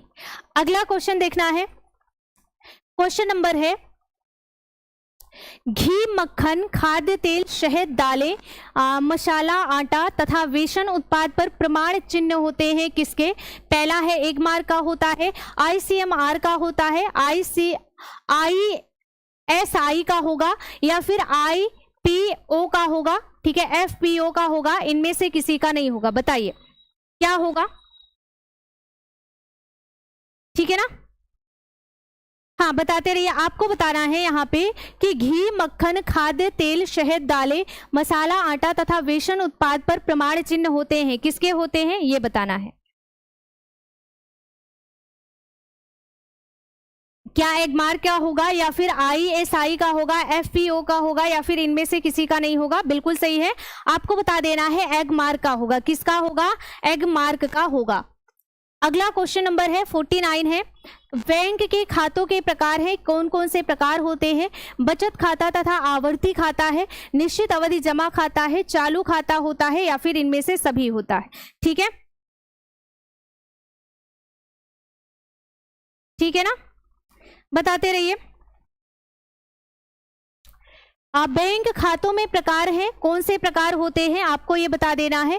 बचत खाता तथा आवर्ती खाता ये भी होता है, निश्चित खाता ये भी होता है, चालू खाता ये भी होता है। डी वाला ऑप्शन करेक्ट है। अगला है बालोपहार योजना, बाल विकास फंड योजना किस बैंक या संस्थाओं के अंतर्गत कार्य कर रही है? बताइए। पहला दिया गया है जीवन बीमा निगम तथा भारतीय यूनिट ट्रस्ट के द्वारा या फिर डाकघर या फिर राष्ट्रीय बैंक, इनमें से कोई नहीं। देखिए यहाँ पे पूछा गया है बाल उपहार योजना, बाल विकास फंड योजना किस बैंक संस्था के अंतर्गत कार्य कर रही है, तो वो हो जाएगा जीवन बीमा निगम तथा भारतीय यूनिट ट्रस्ट। यहाँ पे डाकघर नहीं होगा, यहाँ पे राष्ट्रीय बैंक भी नहीं होगा। 50 नंबर का क्वेश्चन जो है आपने कंप्लीट कर लिया है और यहाँ पे आंसर क्या होगा तो आपको बता देना है, ए वाला ऑप्शन करेक्ट हो जाएगा। बहुत बढ़िया, सी नहीं होगा, ए होगा, ठीक है ना। चलिए अब आगे बढ़ते हैं। क्वेश्चन नंबर 51, वर्तमान आय का वर्तमान उपभोग पर व्यय अधिवाक्य को बचत कहा जाता है, या किसने कहा है? क्या ये किन्स ने कहा है, गुड्डे ने कहा है, युंग ने कहा है, या फिर इनमें से किसी ने नहीं कहा है? ठीक है, बताइए। बताया गया है वर्तमान आय का वर्तमान उपभोग व्यय पर अधिवाक्य को बचत कहा जाता है, यह युक्ति किसकी है? तो आपको बताना है किन्स की है। यह डेफिनेशन किसका है? किन्स का है। क्वेश्चन नंबर 52 है, संचार की वैश्य विधि प्रदर्शनी का आयोजन जिसमें दिखाए गए यंत्रों से किसी की जानकारी अच्छी तरह से दी जा सकती है कहलाती है, क्या कहलाएगी? क्या ये प्रदर्शनी का आयोजन, सभा सम्मेलन यात्रा का आयोजन, दृश्य श्रव्य साधनों का उपयोग, उपयुक्त में से कोई नहीं होगा, क्या हो जाएगा? संचार की वैश्य विधि जिसमें प्रदर्शनी का आयोजन जिसमें दिखाए गए यंत्रों से किसी की भी जानकारी अच्छी तरह से दी जाती है, वो क्या होता है? प्रदर्शनी का आयोजन ही कहलाता है। ए वाला ऑप्शन ही सही होगा। क्वेश्चन नंबर 53 है, किसी वस्तु की कार्य प्रणाली को बताना ही क्या कहलाता है? पहला है प्रतिपादन है, लक्ष्य है, संचार है, या फिर इनमें से कोई नहीं है। किसी वस्तु की कार्य प्रणाली को बताना। अच्छा, जब आपने प्रदर्शनी पढ़ी थी तो आपने प्रदर्शनी दो प्रकार की पढ़ी थी, एक तो आपने रिजल्ट को पढ़ा था, परिणाम को, दूसरा आपने प्रोसेस को पढ़ा था, ठीक है। अब यहाँ पे देखिए, किसी वस्तु के कार्य प्रणाली को बताना। आप किसी वस्तु के कार्य प्रणाली के बारे में प्रोसेस स्टेप बाय स्टेप बता रहे हैं, तो वो क्या होता है? प्रतिपादन करना कहलाता है। क्या कहलाता है? प्रतिपादन करना। सी नहीं होगा, ठीक है, संचार नहीं है। यहाँ पे किसी वस्तु के कार्य प्रणाली के बारे में आप बता रहे हो तो प्रतिपादन हो जाएगा। अगला है गृह विज्ञान का अर्थ है, क्या है? बहुत ही इजी सा क्वेश्चन है। पहला है गृह प्रबंधन करने वाला विज्ञान, बट इसमें भी बहुत सारे बच्चे गलत आंसर देंगे। दूसरा है अपने संसाधनों का प्रबंधन करने की कला, घर को सजाने की कला है, घर में कार्य करने का विज्ञान। गृह विज्ञान का अर्थ क्या है? गृह प्रबंधन करने वाला विज्ञान है, या फिर अपने संसाधनों का प्रबंधन करना होता है, या फिर क्या होता है? आप देख लो और ऑप्शन बता दो, ठीक है। आरडीए का भी क्वेश्चन है इसमें, फिजियोलॉजी का भी है, सारे क्वेश्चन है इसमें। अब बताइए ये इसका आंसर क्या होगा? बहुत बढ़िया, ए ज्यादा बच्चे बता रहे हैं। हाँ, 54 का क्या हो जाएगा? बी होगा। अपने संसाधनों का प्रबंधन करने का विज्ञान ही क्या कहलाता है? गृह विज्ञान कहलाता है। संसाधनों का प्रबंधन करना। व्यक्तिगत समस्याओं के साथ साथ राष्ट्रीय समस्याओं के निदान जैसे जनसंख्या वृद्धि, रोग, चेचक, मलेरिया उन्मूलन, पर्यावरण सुरक्षा, सिंचाई एवं दवा वितरण, वयस्क शिक्षा, जन शिक्षा, पोषण संबंधी समस्याएं, स्त्री शिक्षा, टीकाकरण, जनमत आदि तक पहुंचाना उद्देश्य है। किसका उद्देश्य है? औपचारिक शिक्षा का है, अनौपचारिक शिक्षा का है, औपचारिक तथा अनौपचारिक दोनों शिक्षा का है, उपरोक्त में से किसी का नहीं है। एक बार और अच्छे से पढ़ लीजिए इस क्वेश्चन को, ठीक है, फिर आप आंसर बताइए कि ये सारी चीजें किसके अंतर्गत आएंगी। बहुत अच्छा, ओके जी। अब देखिए यहाँ पे क्या हो जाएगा, व्यक्तिगत समस्याओं के साथ साथ राष्ट्रीय समस्याओं की बात करी जाएगी, तो ये औपचारिक शिक्षा का पार्ट तो है ही सही, साथ ही साथ अनौपचारिक दोनों में ये सम्मिलित होता है, जितने पॉइंट यहाँ पे दिए गए हैं। सी वाला ऑप्शन सही है, ठीक है ना। क्या सही है? सी वाला ऑप्शन सही है। अगला है वह प्रथम भारतीय पुरुष जिसने गृह विज्ञान में पीएचडी कर राजेंद्र कृषि विश्वविद्यालय पूसा समस्तीपुर बिहार में गृह विज्ञान संकाय के डीन पद पर कार्यरत हुए। देखिए सबसे पहले जो गृह विज्ञान से पीएचडी करने वाले पुरुष थे उनका नाम बता देना है आपको, तो आप सभी को पता है, इसमें कोई डाउट नहीं है, डॉक्टर के.एन. चंद्रशेखर, ठीक है ना। ए वाला ऑप्शन करेक्ट है बिल्कुल। अगला है, किस पुरुष ने सर्वप्रथम गृह विज्ञान में पीएचडी की उपाधि प्राप्त करी? तो दोनों का आंसर सेम ही है, डॉक्टर के.एन. चंद्रशेखर। 58 है, सर्वप्रथम कहाँ तथा किस उच्च विद्यालय में गृह विज्ञान को शिक्षण विषय के रूप में सम्मानित किया गया? कहाँ पे? महारानी लक्ष्मीबाई बालिका उच्च विद्यालय बिहार शरीफ बिहार में, महारानी बालिका उच्च विद्यालय बड़ौदा गुजरात में, या फिर राजकीय कन्या उच्च विद्यालय राजेंद्र नगर पटना बिहार, राजकीय दुर्गावती उच्च विद्यालय आगरा उत्तर प्रदेश। कहाँ पे सबसे पहले इसे सब्जेक्ट के रूप में अपनाया गया? आपको इसका आंसर बताना है। सबसे पहले कहाँ पे अपनाया गया? क्या ये महारानी लक्ष्मीबाई बालिका उच्च विद्यालय बिहार में नहीं किया गया था? बस अगर बिहार आप देख रहे हैं ना तो इसमें नहीं किया गया था। कहाँ पे? बड़ौदा गुजरात में, महारानी बालिका उच्च विद्यालय बड़ौदा गुजरात। बी वाला ऑप्शन करेक्ट हो जाएगा, 58 का बी। 59 है, भारत में कब तथा कहाँ सर्वप्रथम स्कूलों में गृह विज्ञान पढ़ाने का प्रावधान हुआ? यहाँ पे डेट भी बताना है और जगह भी बतानी है। 1948 आगरा में, 1948 मद्रास में, 1920 कलकत्ता में, 1955 पटना में। बताइए क्या होगा इसका आंसर?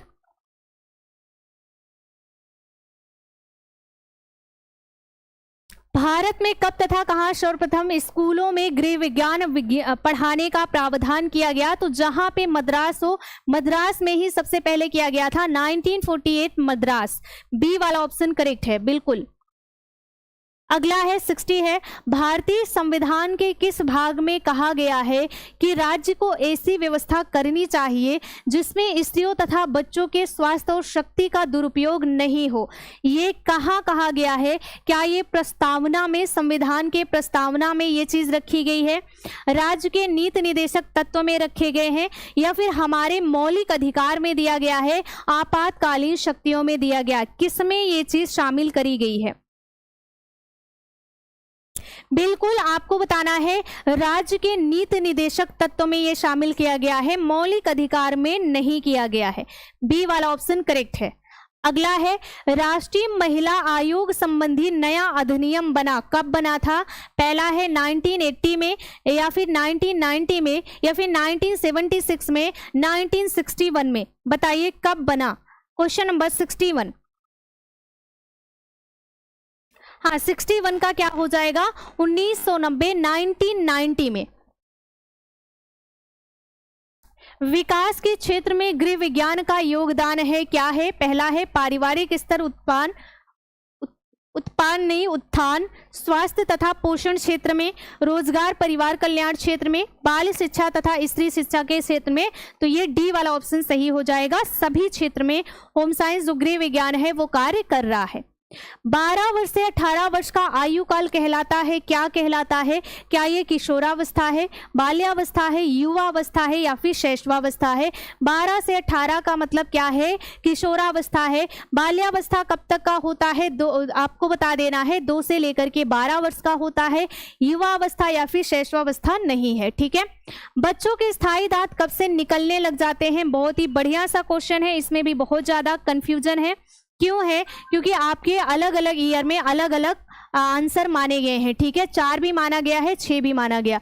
बच्चों के स्थायी दांत कब से निकलने लगते हैं? तो 2 वर्ष से, 4 वर्ष से, 6 वर्ष से, या फिर 8 वर्ष से। यहाँ पे देखिए, जब भी आप सीडी को पढ़ेंगे तो वहां पे कंफ्यूजन होगा ही होगा। आपने सीधे पढ़ा है 4 से 6 वर्ष बच्चों के जो स्थायी दांत हैं वो निकलने लग जाते हैं। फिर यहाँ पे आपको आंसर बताना है क्या होगा। क्वेश्चन नंबर 64, ठीक है,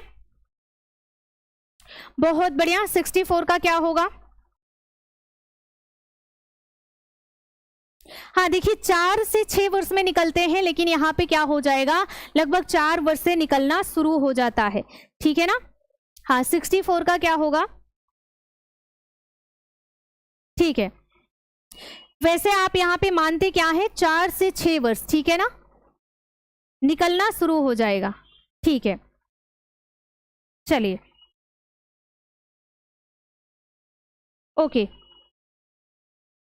आगे बढ़ेंगे। अगला है, किस काल में बालक अधिकांश बातें घर वालों के अनुकरण द्वारा सीखता है? आपको ये बताना है। पहला है शैशवावस्था में, दूसरा है बाल्यावस्था में, किशोरावस्था में, बुढ़ापा में।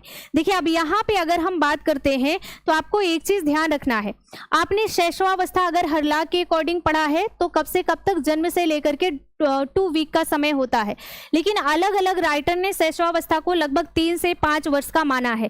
ठीक है ना, कब कब माना है, 3 भी माना है, 5 भी माना है, 6 वर्ष तक भी माना है शैशवावस्था। किस काल में बालक अनुकरण के द्वारा बातों को सीखता है तो वो हो जाएगा शैशवावस्था। बाल्यावस्था यहाँ पे नहीं होगा, शैशवा होगा, क्योंकि अलग अलग राइटर ने अलग अलग चीजों को माना है। ठीक है, हम हरलाख के अकॉर्डिंग अगर पढ़ते हैं तो जन्म से लेकर के 2 वीक का, बट अलग अलग राइटर जो है वो और एज इसको बढ़ा करके लगभग 3 से 5 वर्ष का माना गया है। तो यहाँ पे अनुकरण के थ्रू नकल करके बच्चा सीखेगा शैशवावस्था में। अगला है मानसिक विकास होता है, कब होता है, नियमित एवं क्रमबद्ध रूप में होता है या फिर नियमित या क्रमबद्ध रूप से होता है। अनियमित दिया है, अनियमित तथा अव्यवस्थित रूप में होता है, किसी भी तरह से होता है। मानसिक विकास कैसे होता है, नियमित एवं क्रमबद्ध रूप से होता है ना। मानसिक विकास कैसा होता है, नियमित एवं क्रमबद्ध रूप से होता है। अगला है क्वेश्चन नंबर 67 है, रेडियस तथा अल्ना अस्थियां भंग होने पर उससे स्थिर होने के लिए प्रयोग करना चाहिए। पहले तो आप ये बताइए, जो ये रेडियस और अल्ना दिया गया है ये कहाँ पाया जाता है, ये हाथ की हड्डी है या फिर पैर की हड्डी है, पहले तो ये बताइए, फिर आगे बताइए क्या खपच्चियों का इस्तेमाल करते हैं, रस्सियों का, तेलों का, या फिर आपको बताना है गर्म जल का इस्तेमाल किया जाएगा। अगर हमारी हड्डी टूटी है, रेडियस और अल्ना टूटा है, तो हम किसका इस्तेमाल करेंगे, खपच्ची का इस्तेमाल करेंगे। अब आपको बताना है कि रेडियस अल्ना कहाँ की हड्डी है। क्वेश्चन नंबर 68 है, कार्बोलिक अम्ल का पान करने पर रोगी को निम्नलिखित में से क्या करना चाहिए, क्या खिलाना चाहिए। ये सारी चीजें आपको पढ़ा दी गई हैं प्राथमिक चिकित्सा में। वमन नहीं कराना चाहिए, चूने का पानी, अंडे की सफेदी पिलाना चाहिए, वमन कराकर उसे चूने का पानी पिलाना चाहिए, केवल घी पिलाना चाहिए, कुछ भी नहीं पिलाना चाहिए।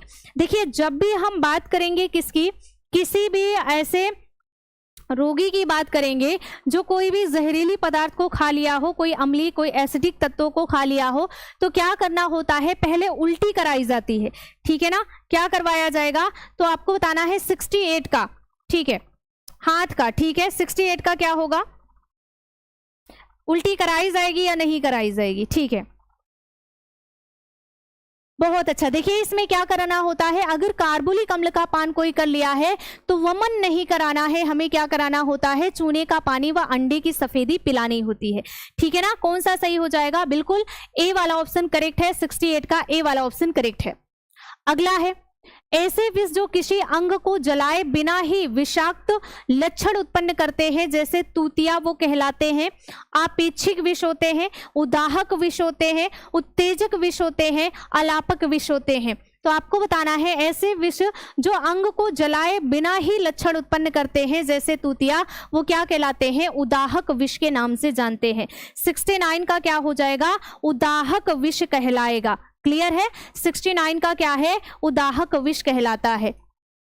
अगला है, प्लास्टिक किस प्रकार का अपशिष्ट होता है, क्या ये जैव निम्नीकरण होता है या फिर जैव अनिम्नीकरण होता है। ठीक है, अनिम्नीकरण होता है, वायु प्रदूषक है, जल प्रदूषक है। देखिए जैव निम्नीकरण का मतलब जिसे हम रिसाइकल कर सकते हैं, है ना, रिसाइकल का मतलब यहाँ पे जो सड़ गल जाए उसको यहाँ पे देखा जा रहा है। प्लास्टिक किस प्रकार का है, जैव अनिम्नीकरण होता है, क्योंकि ये गलता नहीं है। क्या नहीं होता है, तो जो प्लास्टिक होता है ये गलता नहीं है। अगला है, इसीलिए प्लास्टिक पर बैन लगाया गया है ना, क्योंकि प्लास्टिक क्या है, वो गलता नहीं है। पृथ्वी पर जीवों की उत्पत्ति कितने वर्ष पूर्व हुई थी, 2 अरब वर्ष पूर्व हुई थी, या फिर 3 अरब वर्ष पूर्व, 4 अरब वर्ष पूर्व, या फिर 5 अरब वर्ष पूर्व हुई थी, आपको ये बता देना है। देखिए जब भी हम पृथ्वी पर जीवों की बात करते हैं तो इसकी उत्पत्ति कब हुई थी, 4 अरब या फिर 5 अरब, तो आपको बताना है 4 अरब वर्ष पूर्व पृथ्वी पर जीवों की उत्पत्ति हुई थी। सी वाला ऑप्शन करेक्ट है। ओजोन के स्तर किसके हानिकारक प्रभाव से हमारी रक्षा करते हैं? ओजोन के परत क्या परावैंगनिक किरणों से हमारी रक्षा करते हैं? उक्त किरणों से, ऊष्मा से, या फिर ऊपर के सभी से? ओजोन के परत किससे हमारी रक्षा कर रहे हैं? तो सूर्य की परावैंगनिक किरणों से हमारी रक्षा कर रहे हैं ओजोन परत। क्वेश्चन नंबर 72 का ए वाला ऑप्शन करेक्ट है। 73 है, वातावरण में कौन सी गैस मुक्त अवस्था में स्वपोषियों के विकास के कारण हुआ है? स्वपोषी के विकास के कारण। स्वपोषी का मतलब क्या होता है? जो अपना भोजन खुद ही बना ले, है ना। अब देखिए, नाइट्रोजन है, कार्बन डाइऑक्साइड है, ऑक्सीजन है, या फिर ओजोन है। वातावरण में कौन सी गैस मुक्त अवस्था में स्वपोषियों के विकास के कारण हुआ है? क्या वो नाइट्रोजन है, या फिर वो कार्बन डाइऑक्साइड मुक्त हुई है, या फिर ऑक्सीजन है? क्या हो जाएगा? बहुत बढ़िया, क्वेश्चन नंबर 73 का बताना है। नाइट्रोजन है, ठीक है। बी होगा, बिल्कुल आपको बताना है कार्बन डाइऑक्साइड मुक्त अवस्था में क्या है, तो आपको बताना है कार्बन डाइऑक्साइड होगा। CO2। अच्छा, रोटी, जो आप सभी लोग रोटी बनाते हैं ना, तो जब हम रोटी को फुलाते हैं, आपको बताना है फूली हुई रोटी में कौन सी गैस होती है? बताइए, फूली हुई रोटी में कौन सी गैस होती है? पहला है पर्यावरण के अजैविक घटक हैं, क्या है? या आसपास का वायु है, जल है, स्थल है, इनमें से सभी? ठीक है, बताइए, फूली हुई रोटी में कौन सी गैस होती है? बहुत ही इजी सा क्वेश्चन हो सकता है कि आप लोगों में से जब आप लोग इंटरव्यू देने जाओ तो ऐसे थोड़े बहुत क्वेश्चन पूछे जा सकते हैं। यहाँ पे डी वाला है, आसपास का वायु, जल और स्थल। सामुदायिक स्वास्थ्य उत्थान हेतु कौन कौन सी स्वयंसेवी संस्थाएं कार्यरत हैं? पहला है भारतीय रेड क्रॉस समाज एवं भारत सेवक समाज, Kasturba memorial fund and Hindu कुष्ठ निवारक संघ, भारतीय बाल कल्याण परिषद एवं अखिल भारतीय नेत्रहीनता उन्मूलन समाज, इनमें से सभी। बताइए कौन सी गैस होती है? नहीं पता, नाइट्रोजन नहीं होती है भाई, नाइट्रोजन नहीं है। नाइट्रोजन क्या होता है? तो नाइट्रोजन अक्रियाशील गैस होती है, क्रियाशील गैस नहीं होती है। अब देखिए, नाइट्रोजन फूली हुई रोटी में कार्बन डाइऑक्साइड ही होता है। सामुदायिक स्वास्थ्य उत्थान हेतु कौन कौन सी संस्थाएं हैं? स्वयंसेवी संस्थाएं, भारतीय रेड क्रॉस समाज एवं भारत सेवक समाज, भारतीय कस्तूरबा गांधी हिंदू कुष्ठ निवारक होता है, और सी वाला ऑप्शन भी सही है। कहने का मतलब है डी वाला ऑप्शन सही है। ठीक है, अगला है क्वेश्चन नंबर है 76, अपने परिवार, समाज तथा राष्ट्र हित हेतु अपनी क्षमताओं का संपूर्ण उपयोग कर मानव जाति का कल्याण कर सकता है कौन? क्या कोई कुपोषित व्यक्ति कर सकता है, सुपोषित व्यक्ति कर सकता है, या फिर स्वस्थ व्यक्ति करेगा, या फिर इनमें से कोई नहीं करेगा? अच्छा, पता था, भूल गए, कोई बात नहीं है, अब पता हो गया ना। अब देखिए, अपने परिवार, समाज तथा राष्ट्र हित हेतु अपनी क्षमताओं का संपूर्ण उपयोग कर मानव जाति का कल्याण कर सकता है कौन? तो आपको बताना है जो हेल्दी व्यक्ति होगा। अब देखिए, हेल्दी का मतलब क्या होता है? यहाँ पे आप सभी ने पढ़ा है WHO का डेफिनेशन। एक स्वस्थ व्यक्ति वही व्यक्ति कहलाता है जो शारीरिक रूप से स्वस्थ हो, मानसिक रूप से स्वस्थ हो, सामाजिक रूप से स्वस्थ हो। ऐसे व्यक्ति को ही हम हेल्दी पर्सन कहेंगे। तो सी वाला ऑप्शन यहाँ पे सही है। अगला है 77 है, किस उपकरण में तैयार खाद्य पदार्थों को वायुमंडल के ताप से कम ताप पर खराब होने से बचाया जाता है? पहला है रेफ्रिजरेटर होता है, कुकर्स होता है, स्टोव है, या फिर इनमें से कोई नहीं। रेफ्रिजरेटर का मतलब आप सभी लोग समझ रहे हैं, फ्रिज की बात करते हैं। और किस उपकरण से तैयार खाद्य पदार्थों को वायुमंडल के ताप से बचाया जाता है? वो होता है रेफ्रिजरेटर। ठीक है, ए वाला ऑप्शन करेक्ट है। 78 है, समय व्यवस्थापन की योजना के सफल होने से क्या होता है? आपको ये बताना है। पहला है संतोषजनक पारिवारिक लक्ष्य की प्राप्ति होती है, या फिर परिवार के सदस्य मानसिक रूप से संतुष्ट होते हैं। संतोषजनक पारिवारिक लक्ष्य मानसिक संतुष्टि होती है, इनमें से कोई नहीं होता है। आपको इसका आंसर बताना है। समय व्यवस्थापन की योजना के सफल होने से क्या होता है? तो देखिए, सी ऑप्शन में सारी चीजें शामिल हैं। संतोषजनक पारिवारिक लक्ष्य एवं मानसिक संतुष्टि दोनों होती है। सी वाला ऑप्शन करेक्ट हो जाएगा, ए नहीं होगा, है ना। ए एंड बी वाला दोनों को सम्मिलित मिक्स कर दिया गया है सी वाले ऑप्शन में। 7-9 है, पर्दा हमेशा लगाना चाहिए। कैसा लगाना चाहिए? मोटा तथा पूरे दरवाजे एवं खिड़कियों पर, पतला एवं आधे दरवाजे खिड़की पर, पतला एवं पूरे दरवाजे खिड़कियों पर, किसी पर भी नहीं। देखिए पर्दा हम लगाते क्यों है? धूल धुआं धूप से बचने के लिए, या फिर जो भी प्राकृतिक आपदाएं होती हैं, मतलब तेज हवा चल रही है, तेज धूप है, उससे बचने के लिए। ए वाला ऑप्शन सही है, मोटा और पूरे दरवाजे एवं खिड़कियों पर। 80 है, सजावटी नमूने में रचनात्मक नमूनों के किस भाग को सुंदर बनाया जाता है? देखिए नमूना आपने दो प्रकार का पढ़ा है, एक तो आपने सजावटी नमूना पढ़ा है, दूसरा आपने रचनात्मक नमूना पढ़ा है। रचनात्मक का मतलब जिसका अस्तित्व होता है, ठीक है। जैसे हमने यहाँ पे मान लो एक कुर्ता बना दिया, ये क्या है? तो आपने ये कुर्ता बना दिया, ये क्या हो गया? इसकी रचना हो गई, ये अस्तित्व में आ गया। अब इसको सजाना है तो इसके ऊपरी भाग पर आप सजा दोगे, जो भी आपको लगाना होता है, हीरा मोती सितारा जो भी लगाना है आप लगा दोगे। तो सजावटी नमूने के, रचनात्मक नमूने के किस भाग पर सजाया जाता है? ऊपरी भाग पर सजाया जाता है। सी वाला ऑप्शन सही है। भैया कौन ए दे रहा? निचले भाग पर नहीं सजाया जाए, ऊपर सजाते हैं हम। अंदर सजा देंगे तो पहनेंगे कैसे? ठीक है। 81 है, गृह सज्जा के विभिन्न अंग कौन से नहीं है? गृह सज्जा के विभिन्न अंग कौन से नहीं होते हैं? पहला है फर्श पर अल्पना बनाना, दीपावली शादी विवाह के समय झाड़ियां बनाना, घरों तथा कमरों में भेड़ बकरियां रखना, रंग बिरंगे कागजों एवं फूल पत्तियों से घर को सजाना। तो सी वाला ऑप्शन सही हो जाएगा। घरों में भेड़ बकरियां बांधना ये कहीं से कहीं तक संबंध नहीं रखता है घर की सज्जा से। अगला है microwave open cooker vacuum cleaner कार्य शल्यीकरण के साधन है। कैसे साधन है? क्या ये पुराने सामान होते हैं? नए क्रांतिकारी सामान है? गृहिणी को पीटने का सामान है? गजब ऑप्शन है भाई, इनमें से कोई नहीं। माइक्रोवेव की बात करें, ओपन कुकर, वैक्यूम क्लीनर की बात करें तो ये सब क्या है? ये नए क्रांतिकारी सामान है। जब से हम ज्यादा वर्क करने लगे हैं ना, तब से हम इन सारी चीज़ों का इस्तेमाल करने लगे हैं, क्योंकि हमारे पास टाइम नहीं होता है कि हम बैठ करके पहले जैसे काम कर सके, है ना। 83 है, जब किसी कारण से फेफड़ा तथा ऑक्सीजन नहीं पहुंच पाती है, जब किसी कारण से हमारे फेफड़ों तक ऑक्सीजन नहीं पहुंच पाती है तथा ऊतक को ऑक्सीजन नहीं मिल पाती है, उस स्थिति को कहते हैं क्या? क्या इसे एस्फेक्सिया कहेंगे, इसे लकवा कहेंगे, वेरी कहेंगे, अनेमिया कहेंगे? देखिए होता क्या है, वेरी आप सभी को पता है विटामिन B1 की कमी से होता है, राइबोफ्लेविन की कमी से, है ना। अनीमिया क्या है? अनीमिया के बहुत सारे रीजन है, ठीक है। अनीमिया के क्या है? बहुत सारे रीजन होते हैं। विटामिन B6 की कमी से, 12 की कमी से, विटामिन B9 की कमी से, इसके साथ ही साथ आपने पढ़ा होगा जिंक की कमी से, तांबे की कमी से, बहुत सारे प्रकार का अनीमिया होता है। यहाँ पे एस्फेक्सिया का मतलब ही होता है कि ऑक्सीजन की कमी का होना। ए वाला ऑप्शन करेक्ट है। अगला है, श्वसन की क्रिया 1 मिनट में होती है, कितनी बार होती है? 72 बार होती है, 18 बार होती है, 50 बार होती है, कोई नहीं। देखिए ये क्वेश्चन इतने इजी है ना, ये क्वेश्चन इतना इजी है, जो क्वेश्चन बहुत इजी रहता है ना उसको हम फटाक से आंसर देते हैं, गलत कर देते हैं। बताइए 84 का क्या होगा? बहुत बढ़िया, 84 का क्या होगा? बी हो जाएगा। श्वसन प्रक्रिया हम 1 मिनट में कितनी बार करते हैं? 18 बार करते हैं।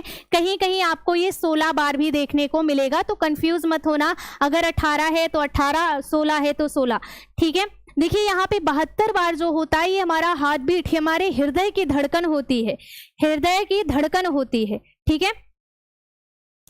अगला है दिया गया 85, श्वसन तंत्र में निम्नलिखित में से कौन सा गलत है? श्वसन तंत्र में कौन शामिल नहीं है आपको ये बताना है। क्या नाक है, ग्रसनी कंठ है, या फिर श्वास नली, श्वसनी फेफड़े हैं? उपरोक्त सभी है, कोई नहीं। देखिए पूछा क्या गया है, श्वसन तंत्र आप सभी ने पढ़ा होगा, इनमें से शामिल नहीं है, मतलब कौन सा गलत है? पहला दिया है ग्रसनी, नाक दिया गया है, ग्रास नली, श्वसनी फेफड़े दिए गए हैं, उपरोक्त सभी या फिर इनमें से कोई नहीं। बताइए। हाँ 12 से 18 बिल्कुल। तो ऐसे ही है, जब भी आप चाइल्ड डेवलपमेंट पढ़ते हो ना, तो ये जो फिक्स डाटा हम नहीं पढ़ सकते हैं, क्योंकि जैसे अभी आप ह्यूमन फिजियोलॉजी की बात करें, जैसे अभी हमने ब्लड का पीएच पढ़ा, एग्जाम में कुछ और पूछा गया, पढ़ा हमने कुछ और, तो ये जो है आप औसत रेशियो लेकर के हमेशा चल सकते हैं, ठीक है। और ऑप्शन जैसे मिले उस बेस पर आप क्वेश्चन को सॉल्व करेंगे। बिल्कुल सही है, यहाँ पे डी हो जाएगा। देखिए श्वसन तंत्र में निम्नलिखित में से कौन सा गलत है? भाई ग्रास नली ग्रसनी शामिल होता है श्वसन तंत्र में। ग्रसनी का मतलब जहां से हमारी श्वास नली और हमारा फूड पाइप जहां पे मिलता है उसी स्थान को हम ग्रसनी कहते हैं। श्वास नली, श्वसनी फेफड़े भी होते हैं, इनमें से कोई नहीं है। क्वेश्चन नंबर क्या हो जाएगा? तो आपको बता देना है इनमें से कोई नहीं है, ठीक है, गलत एक भी नहीं है। अगला है 86 है, एंजाइम जो पके स्टार्च को माल्टोज में बदलता है तथा लार में रहता है, ये क्या है? क्या ये पेप्सिन होता है, टाइलिन है, रेनिन होता है या फिर लाइपेज होता है? एंजाइम जो पके स्टार्च को माल्टोज में बदल देता है वो क्या कहलाता है? क्या वो पेप्सिन होता है, क्या वो टाइलिन होता है, रेनिन होता है, लाइपेज? देखिए जब पेप्सिन की बात करते हैं तो ये प्रोटीन का पाचन करता है, रेनिन की बात करते हैं दूध को ये दही में बदल देता है, लाइपेज की बात करेंगे तो ये फैट का पाचन करेगा। बचा क्या? माल्टोज में बदलना। टाइलिन, टाइलिन क्या करता है? तो आपको बता देना है कि पके स्टार्च को माल्टोज में बदल देता है, ठीक है। अगला है सबसे बड़ी ग्रंथि जिसका भार 1.5 केजी होता है, कोमल लाल होता है, जो आमाशय के ऊपरी भाग में दाईं तरफ उदर पट के नीचे होता है, कहलाता है क्या? देखिए यहाँ पे अगर नीचे वाला ऑप्शन आप नहीं भी समझ पा रहे होंगे ना तो भी आप ऊपर वाला समझ पा रहे होंगे, बस इतना ही आपको समझना है। क्या कहलाता है ये? क्या ये अग्नाशय कहलाएगा? ये हमारा लीवर होता है, पित्ताशय होता है, इनमें से कोई नहीं होता है। बिल्कुल सही क्या होगा? ये हमारा यकृत होगा। देखिए सबसे बड़ी अस्थि ग्लैंड क्या है? 1.5 केजी की होती है हमारी यकृत, और दूसरी सबसे बड़ी क्या होती है? अग्नाशय होती है, जिसे आप पैनक्रियाज कहते हैं, ठीक है। अगला क्वेश्चन है 88 है, 6 महीने से 2 वर्ष के बीच के बच्चों के अस्थायी दांतों की संख्या होती है, कितनी होती है? जिसे आप दूध के दांत कहते हो वही पूछा गया है। क्या ये 20 होता है, 32 है, 10 है या फिर 28 होता है? 6 महीने से 2 वर्ष के बीच बच्चों के अस्थायी दांतों की संख्या कितनी होती है? 20 होती है, आप सभी को पता है। और हमारे पूरे जीवन में कितने दांत निकलते हैं? 52 निकलते हैं। 20 ये हो गया, 32 जो है वो परमानेंट निकलता है, टोटल 52 हो गया। वैसा तंत्र जो भोजन का अवशोषण कर उसे रक्त कोशों के लिए उपयोगी बनाता है उसे कहते हैं क्या? क्या उसे पाचन तंत्र कहेंगे, श्वसन तंत्र कहेंगे, रक्त परिसंचरण कहते हैं? इनमें से कोई नहीं होता है। वैसा तंत्र जो भोजन का अवशोषण करके उसे रक्त कोशों के लायक बनाता है तो पाचन तंत्र होता है। और पाचन तंत्र में ही हमारा छोटी आंत आता है। छोटी आंत क्या करता है? अवशोषण का काम करता है, अवशोषण करके रक्त तक पहुंचाता है, ठीक है। ए वाला ऑप्शन सही है। आमाशय के पीछे और उदर के ऊपरी बाएं कोने में जो बड़ी लसिका ग्रंथि के समान होती है उसे हम क्या कहते हैं? देखिए आप देखिए, इससे आपको एक चीज पता लग रहा है ना, वो पता क्या लग रहा है कि हमारे जो ऑर्गन है ना उनका लोकेशन भी पूछा गया है। ये चीज मैं आपको बताने की कोशिश कर रही हूँ, इसलिए ऐसा क्वेश्चन लेकर के आई हूँ कि आप सभी लोग अगर फिजियोलॉजी को पढ़ रहे हो तो जो ऑर्गन है ना उनके लोकेशन को भी पढ़ो कि वो स्थित कहाँ है, ठीक है। यहाँ पे सीधे आपसे लोकेशन पूछा गया, आमाशय के पीछे उदर के ऊपरी बाएं कोने में जो बड़ी लसिका ग्रंथि पूछी गई है, और लसिका ग्रंथि क्या है? तिल्ली है, जिसे आप क्या कहते हैं? प्लीहा के नाम से भी जानते हैं, ठीक है। अगला है रक्त पट्टिकाओं का कार्य है। बहुत बढ़िया। अब देखिए रक्त पट्टिका क्या है? यस मैम, सब याद किए, बहुत बढ़िया। अगर सब याद है तो बहुत अच्छी बात है। पहला है रक्त पट्टिकाओं का कार्य क्या होता है? दिया है चोट लगने पर रक्त को जमाना, चोट लगने पर दर्द का होना, स्पर्श करने पर गुदगुदी का होना, पसीना निकलना। पहले तो आप लोग मुझे ये बता दीजिए कि रक्त पट्टिका का मतलब क्या होता है? आप सभी ने पढ़ा होगा, हिंदी भी पढ़ा होगा, इंग्लिश में भी पढ़ा होगा, है ना। ब्लड का टॉपिक आप सभी ने कवर किया होगा। अब ब्लड में आपने 2 पार्ट पढ़े होंगे, एक तो सेल्स होते हैं, दूसरे लिक्विड पार्ट होते हैं जो प्लाज्मा होते हैं, ठीक है। जो सेल आपने पढ़ा होगा वहां पे आरबीसी, डब्ल्यूबीसी एंड प्लेटलेट्स को पढ़ा होगा। प्लेटलेट्स का जो केमिकल नाम, जो वैज्ञानिक नाम होता है वो क्या होता है प्लेटलेट्स का? वो होता है थ्रोम्बोसाइट। और थ्रोम्बोसाइट को ही हम रक्त पट्टिका के नाम से जानते हैं। चोट लगने पर रक्त को जमाता है, ठीक है। यहाँ पे रक्त पट्टिका का मतलब समझ लिए ना, प्लेटलेट्स होता है जिसे आप थ्रोम्बोसाइट कहते हो, इसका वैज्ञानिक नाम थ्रोम्बोसाइट होता है। प्रति घन मिलीमीटर रक्त में लाल रक्त कणों की संख्या होती है कितनी? 50 लाख, 50 करोड़, 5 लाख या फिर कोई नहीं। पहले तो आप ये बताइए हमारी बॉडी में आरबीसी कितना होता है, डब्ल्यूबीसी कितना होता है, एंड जो है प्लेटलेट्स होता है कितना, आपको ये बताना है। अगर आपने इसको क्लियर किया है तो आप इस क्वेश्चन को सॉल्व कर सकते हैं। सबसे पहले आरबीसी जब आपने पढ़ा था ये मिलियन में होता है ना। प्लेटलेट्स किस में होता है? लाख में होता है ना। और जो डब्ल्यूबीसी होता है ये किस में होता है? ये हजार में, 1000 में होता है। अब बताइए क्या होगा? आरबीसी मिलियन में होता है, ध्यान रखिएगा, और जो प्लेटलेट्स होता है ये लाख में होता है। और जो हमारा डब्ल्यूबीसी जो सबसे बड़ी सेल होती है, सबसे कम अमाउंट में पाया जाता है, वो कितना होता है? तो आपको बताना है ये 1000 में होता है। अब बताइए क्या 50 लाख होगा या फिर 50 करोड़ होगा? ठीक है, क्या होगा तो आपको बता देना है। बहुत बढ़िया, हाँ 10,000 बिल्कुल ठीक है, 50 लाख होगा। ओके, क्या हो जाएगा? ए वाला ऑप्शन ठीक है। चलो आगे बढ़ते हैं। अगला है पसलियों के बीच में स्थित जो पेशियां उसे श्वसन के लिए ऊपर उठाती हैं वो कहलाती हैं क्या? क्या वो इंटरक्लोस्टल्स कहलाता है, मध्यपट है, अनुप्रस्थ पेशी है, कोई नहीं।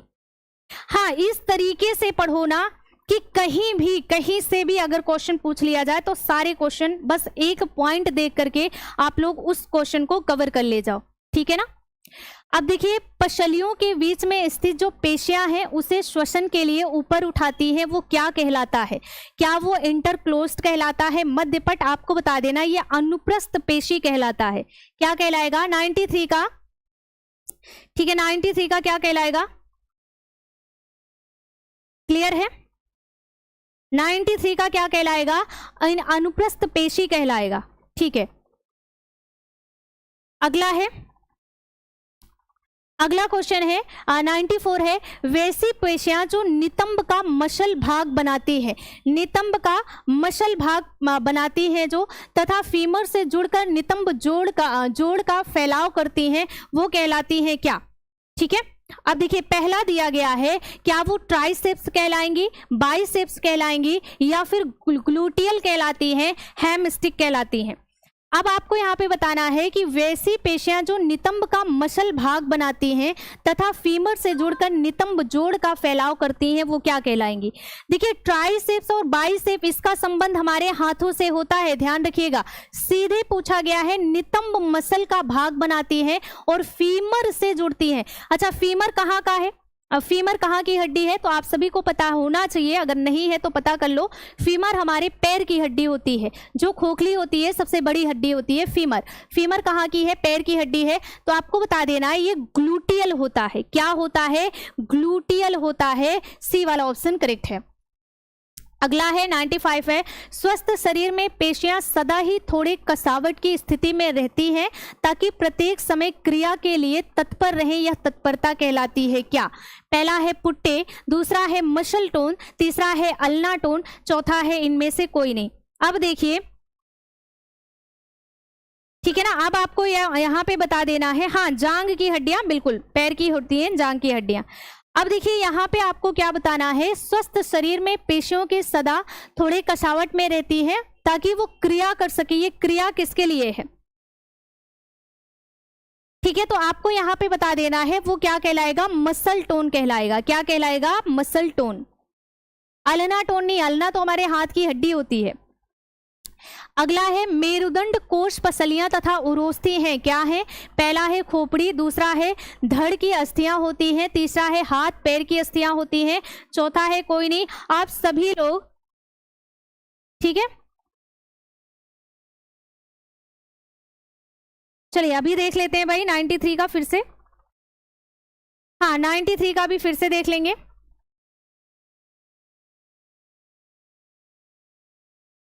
ठीक है,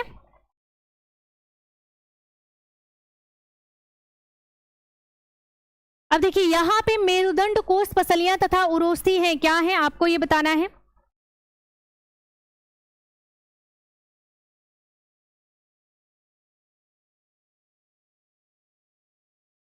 ठीक है, ये आपको बताना है मेरुदंड, कोष, पसलियां तथा उरोस्थी कहाँ की है, क्या ये खोपड़ी की है, धड़ की है, हाथ और पैर की अस्थियां या फिर किसी और की है? तो आपको बताना है ये धड़ की अस्थियां हैं, ठीक है ना। ये कहाँ की है आपको बता देना है, धड़ की अस्थियां हैं। चलिए बहुत बढ़िया, आगे है अगला क्वेश्चन है, अस्थि पंजर के कौन प्रमुख भाग नहीं है?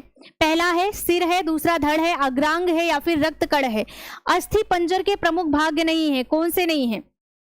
ठीक है ना, चलिए बताते रहिए।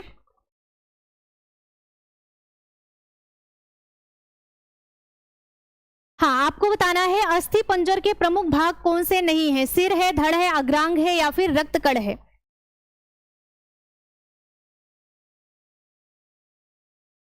ठीक है, यहां पे क्या हो जाएगा, रक्त कण। रक्त कण क्या होता है, अस्थि पंजर का भाग नहीं होता है। ठीक है, अगला क्वेश्चन है 98 है, मस्तिष्क तथा रीढ़ रज्जु में पाई जाने वाली ऊर्जा कहलाती है, क्या कहलाती है? क्या ये स्नायु ऊर्जा कहलाएगी? स्नायु ऊतक है या फिर ऐच्छिक होता है, पेशिया है या फिर उपकला है? आपको ये बताना है, ठीक है ना। बताइए, यहाँ पे मस्तिष्क तथा रीढ़ रज्जु में पाया जाने वाला जो ऊर्जा है वो क्या कहलाएगा? क्या स्नायु ऊतक है, ऐच्छिक है, पेशिया है, उपकला है? हाँ बताते रहिए, क्या स्नायु ऊतक, ऊतक लिखा गया है, ध्यान रखिएगा, ठीक है। हाँ, ब्लड कार्टूसेल्स का जो है, जो हमारे अस्थि पंजर होते हैं उसका, ठीक है। देखिए, मस्तिष्क तथा रीढ़ रज्जु में पाया जाने वाला ऊर्जा पूछा गया है, क्या ये स्नायु ऊतक है या फिर ऐच्छिक है या फिर पेशिया है या फिर उपकला है? यहाँ पे आपसे ऊर्जा पूछा गया, और ये जो ऊर्जा होती है ऐच्छिक होती है। मस्तिष्क तथा रीढ़ रज्जु में जो ऊर्जा पाई जाती है, ऊर्जा की बात करी गई, वो ऊर्जा कैसी होती है? ऐच्छिक होती है। बी वाला ऑप्शन करेक्ट हो जाएगा। यहाँ पे आपसे ऊतक की बात नहीं करी है, देखिए ऊतक टिश्यू की बात नहीं करी गई है। अगला है, अर्धसूत्री कोशिका विभाजन होता है किसमें? पहला है मानव शरीर के प्रजनन तंत्र में, दूसरा है मानव शरीर के प्रजनन तंत्र के अतिरिक्त भाग में, दांतों में या फिर किसी में नहीं। बताइए, ठीक है।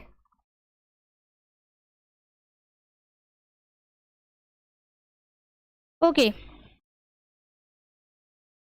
ठीक है। अब देखिए यहाँ पे अर्धसूत्री कोशिका विभाजन होते हैं मानव शरीर के प्रजनन तंत्र में, मानव शरीर के प्रजनन तंत्र के अतिरिक्त में होते हैं। तो अभी कल की क्लास में आपने देखा है, मानव शरीर के प्रजनन तंत्र में अर्धसूत्री विभाजन होता है स्पर्म एंड ओवम में, ठीक है, स्पर्म एंड ओवम में होता है। बाकी बॉडी में हमारे जो है वो समसूत्री विभाजन होता है। अगला है, ज्वर से पीड़ित वयस्क व्यक्ति के आहार में कितने कैलोरी देनी चाहिए? क्या 3000 कैलोरी या फिर 2700 कैलोरी, 2500 कैलोरी या फिर 2000 कैलोरी देना चाहिए? आपको इसका आंसर बताना है। 100 क्वेश्चन पर हम कंप्लीट आ चुके हैं, मतलब कंप्लीट कर चुके हैं। अब इसके आगे बढ़ेंगे। बताइए, क्वेश्चन नंबर 100 का आंसर आपको बताना है, क्या होगा?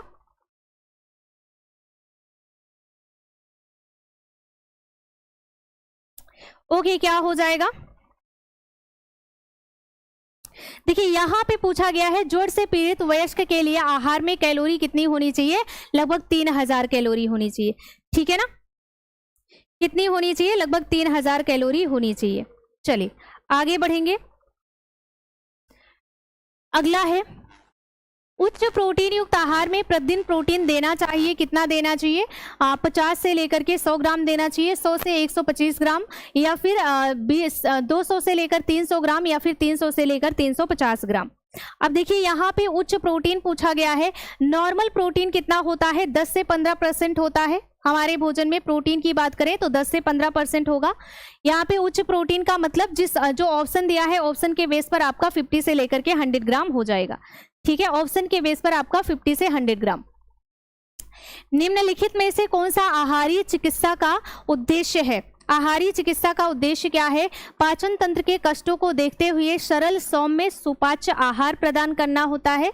रुग्णावस्था में भी उच्च पोषक स्तर की निरंतर आपूर्ति करना, शरीर के प्रभावित अंगों को पर्याप्त विश्राम देना, पर्याप्त विश्राम प्रदान करना, या फिर इनमें से सभी। पूछा क्या गया है? निम्नलिखित में से कौन सा आहारीय चिकित्सा का उद्देश्य है? आपको ये बताना है। आहारीय चिकित्सा का उद्देश्य क्या है? डी है, पाचन तंत्र के कष्टों को देखते हुए सरल सौम्य सुपाच्य भोजन देना होता है। रुग्णावस्था में पोषक स्तर को निरंतर बनाए रखने की बात करी गई है। शरीर को प्रभावित करने वाले अंगों को विश्राम देना। 103 मतलब 103। अब देखिए यहाँ पे पशुओं से मनुष्य तक पहुंचने वाला छूत रोग क्या है? क्या ये हाइड्रोफोबिया है, रेबीज है, मियादी है, यूकहा है? हाँ, सही से इसका आंसर देख करके बढ़िया तरीके से दीजिएगा सभी लोग, ठीक है।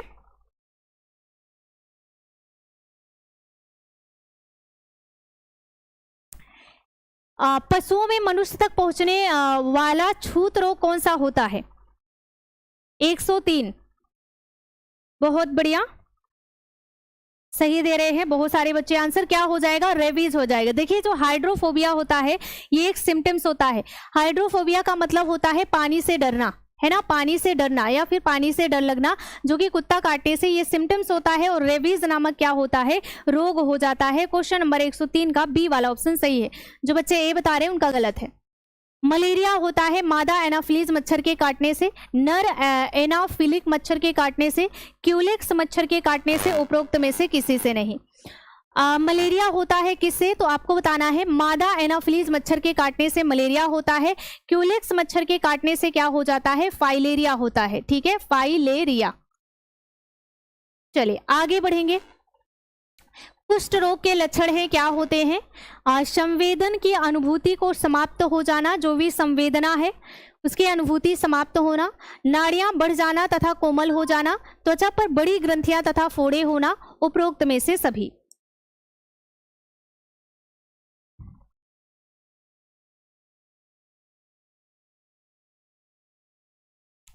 ठीक है, क्वेश्चन नंबर 105,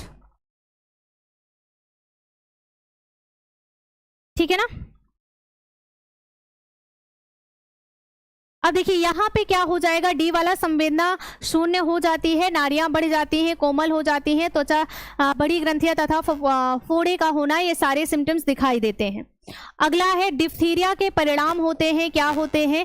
क्या वेसली के कारण गले में भूरी झिल्ली का बन जाना, हृदय तथा गुर्दे को प्रभावित करना, टॉक्सिन द्वारा स्नायु तंत्र पर प्रभाव पड़ने से लकवा का होना, उपरोक्त सभी आपसे पूछा गया है, ठीक है। डिप्थीरिया के परिणाम स्वरूप क्या होता है? देखिए जब भी आप बात करेंगे रेबीज और हाइड्रोफोबिया दोनों जब एक साथ लिखा होगा तो वहां पे आप रेबीज को हमेशा सही मानेंगे, ठीक है। और अगर हाइड्रोफोबिया और रेबीज एक साथ नहीं है तो आप दोनों को मान सकते हैं। अगर रेबीज दिया है तो रेबीज को, हाइड्रोफोबिया दिया है तो हाइड्रोफोबिया को। रेबीज में जो हाइड्रोफोबिया होता है वो एक सिम्टम्स होता है। हाइड्रोफोबिया का मतलब है कि पानी से डरना। अब देखिए यहाँ पे है डिप्थीरिया का परिणाम क्या होता है? बिल्कुल सही है, आपको बता देना है कि इसमें वेस्ली के कारण गले में भूरी झिल्ली का बन जाना, ठीक है ना। इसमें क्या होता है? गले में भूरी झिल्ली बन जाती है, डिप्थीरिया में गले में भूरी झिल्ली बनती है, ठीक है। क्या हो जाएगा? क्वेश्चन नंबर 106 का ए वाला ऑप्शन करेक्ट है। अगला है वायरस द्वारा शिशुओं में होने वाली सामान्य छूत बीमारी है, कौन सी है? क्या वो मीजल्स होता है, जर्मन मीजल्स होता है, या फिर चिकन पॉक्स तथा चेचक होता है? इनमें से सभी। सीधे सीधे आपसे पूछा गया है वायरस द्वारा क्या होता है? क्या वो मीजल्स है, जर्मन मीजल्स होता है, चिकन पॉक्स चेचक होता है, या फिर सभी होता है? क्वेश्चन नंबर 107 का।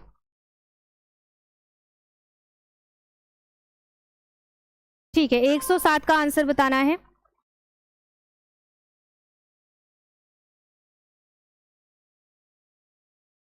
ठीक है ना। हाँ, 107 का क्या हो जाएगा? डी हो जाएगा। मीजल्स का मतलब क्या होता है? खसरा होता है, ध्यान रखिएगा। मीजल्स का मतलब खसरा होता है, खसरा भी वायरस से होता है, चिकन पॉक्स तो होता ही है, ठीक है। डी वाला ऑप्शन ठीक है। अगला है बाल कल्याण सेवाओं में स्वास्थ्य निरीक्षक जन स्वस्थ नर्स तथा चिकित्सा अधिकारी के संपर्क स्थापित करने में किसका सहयोग प्रमुख होता है? पहला है अंचलाधिकारी का, दूसरा है सहायक नर्स मिडवाइफ जिसे आप एनएम कहते हैं, पशु चिकित्सा पदाधिकारी का, कृषि पदाधिकारी का। नहीं, हमारे यहाँ बारिश नहीं हो रही है। बाल कल्याण सेवाओं में स्वास्थ्य निरीक्षक जन स्वास्थ्य नर्स तथा चिकित्सक अधिकारी के संपर्क स्थापित करने में किसका सहयोग प्रमुख होता है? आपको इसका आंसर देना है। क्या अंचलाधिकारी का या फिर एएनएम का? तो आप सभी को पता है सहायक नर्स जिसे हम मिडवाइफ के नाम से जानेंगे, एएनएम। स्ट्रॉबेरी या फिर चेरी? देखिए यहाँ पे पूछा गया है स्ट्रॉबेरी या चेरी, जैम को जमाने के लिए उसमें मिलाया जाता है, क्या मिलाया जाता है? नमक है, नींबू का रस है, गंधक है या फिर आलू होता है। ठीक है। स्ट्रॉबेरी या चेरी को जमाने के लिए, वैसे अगर हम स्ट्रॉबेरी या चेरी को जमाने की बात करते हैं तो इसमें चीनी मिलाया जाता है। ठीक है, यहाँ पे चीनी का ऑप्शन दिया नहीं गया है। इस कंडीशन में आप क्या सही आंसर मानेंगे? स्ट्रॉबेरी चेरी को जमाने के लिए चीनी ही मिलाया जाता है। अब आपको बताना है इस कंडीशन में आपका आंसर क्या होगा? 109। हाँ, तो 109 में क्या हो जाएगा? क्या नमक मिलाएंगे, नींबू का रस, गंधक अम्ल मिलाएंगे या फिर आलू? तो आपको बता देना है नींबू का रस। वैसे क्या मिलाया जाता है जमाने के लिए? चीनी, ताकि अच्छी लेयर उसकी जम करके तैयार हो। अगला है भंडार गृह में नमी होने पर डिब्बों को रखने के लिए क्या करना चाहिए? डिब्बों को तेल में डुबोकर उसे फिर से रखना चाहिए, डिब्बों को पानी में रखना चाहिए, डिब्बों को गर्म जल में रखना चाहिए, तेल युक्त वस्त्र उसके चारों तरफ रगड़ देना चाहिए। बताइए इसका आंसर क्या होगा? सभी लोग लाइक शेयर करेंगे क्लास को और लास्ट में सभी लोग बताइएगा कि आपने सही कितना किया है। भंडार गृह में पानी नमी होने पर क्या करना चाहिए? तो आपको बता देना है तेल युक्त वस्त्र उसके चारों तरफ रगड़ देना चाहिए, ये नहीं कि तेल में डुबोना चाहिए। 111 है बोतलों द्वारा फलों के संरक्षण के लिए आवश्यक नहीं है। क्या आवश्यक नहीं है? पहला है फलों की बोतलों को पर्याप्त रूप से गर्म करना, इनमें निहित वायु को बाहर निकालकर सील बंद करना, उसे धीरे धीरे पकाना, उसमें सांद्र गंधक अम्ल का मिलाना। जरूरी क्या नहीं है आपको ये बताना है।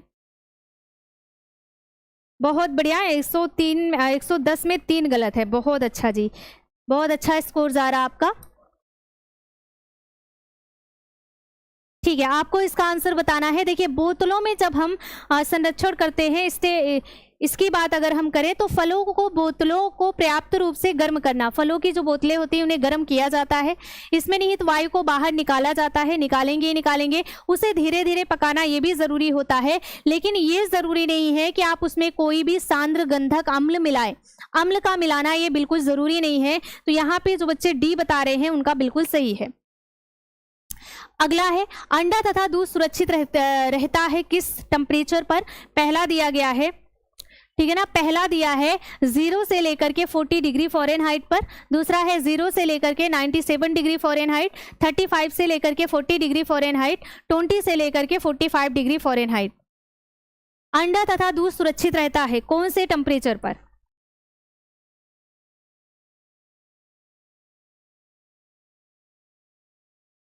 ठीक है, अब देखिए यहाँ पे अंडा तथा दूध किस टेम्परेचर पर सुरक्षित रहेगा? 0 से लेकर के 40 डिग्री सेल्सियस, 40 डिग्री फ़ारेनहाइट पर, डिग्री सेल्सियस नहीं फ़ारेनहाइट है। रेफ्रिजरेटर में शुक्राणु की वृद्धि 40 डिग्री फ़ारेनहाइट से नीचे क्या होगा? ठीक है, पहला दिया गया है जीवाणु, कर लीजिए भाई, शुक्राणु रेफ्रिजरेटर में, ठीक है, शुक्राणु की बात करते हैं। रेफ्रिजरेटर में शुक्राणु की वृद्धि, जीवाणु की वृद्धि होनी चाहिए, जीवाणु की वृद्धि, ठीक है, की वृद्धि 40 डिग्री फ़ारेनहाइट से नीचे पर क्या होगा? क्या ये बढ़ जाएगा, क्या ये रुक जाएगा, अपरिवर्तित रहेगा या फिर कोई नहीं? तो आपको बताना है रुक जाता है, 40 डिग्री फ़ारेनहाइट से कम पर रुक जाएगा। भूनने तथा सेकने का प्रयोग किस विधि में किया जाता है? पहला है जल द्वारा पकाने की विधि में, दूसरा है वाष्प द्वारा पकाने की विधि में, चिकनाई द्वारा पकाने की विधि में, वायु द्वारा पकाने की विधि में। हाँ, रुक जाएगा बिल्कुल। अब देखिए यहाँ पे भूंजने तथा सेकने का प्रयोग आपने किस विधि में पढ़ा है? क्या वो जल द्वारा आपने 3 ही पढ़ा है, बॉइलिंग, सिमरिंग एंड स्टूइंग आपने पढ़ा है, वाष्प के द्वारा आपने 2 पढ़ा है, डायरेक्ट एंड इनडायरेक्ट पढ़ा है, चिकनाई के द्वारा भी आपने 2 ही पढ़ा है, एक तो वेकिंग करना, एक तो भूनना या सेकना आपने पढ़ा है। तो यहाँ पे सीधे पूछा गया है कि वायु के द्वारा जो है भूनना सेकना किस में आएगा? वायु के द्वारा, जिसमें आपने 2 ही पढ़ा है, भूनना या फिर सेकना या फिर बेक करना। ठीक है, डी वाला ऑप्शन सही है। चिकनाई के द्वारा आपने 3 पढ़ा है, deep, shallow and dry, fry आपने पढ़ा है। भोज्य पदार्थों में मिलावट से होता है क्या? सुपोषण होगा, कुपोषण होगा, स्वस्थ जीवन होगा, इनमें से कोई नहीं। अगर हम मिलावट की बात करेंगे तो मिलावट से कुछ भी नहीं होगा, क्या होगा? सिर्फ और सिर्फ कुपोषण होगा। ठीक है, अच्छा, संडे को दुनिया का काम आ जाता है, खत्म ही नहीं होता है। चलिए, भोज्य पदार्थों में मिलावट से होता है क्या? कुपोषण। प्राणिज भोज्य पदार्थों और वनस्पति भोज्य पदार्थों द्वारा प्राप्त होता है क्या? होता है खनिज लवण प्राप्त होता है, वसा है, प्रोटीन है, विटामिन है। प्राणिज भोज्य पदार्थ और वानस्पतिक भोज्य पदार्थों के द्वारा प्राप्त होता है क्या? खनिज लवण, फैट होगा या फिर प्रोटीन होगा या फिर विटामिन होगा? बताइए क्या होगा?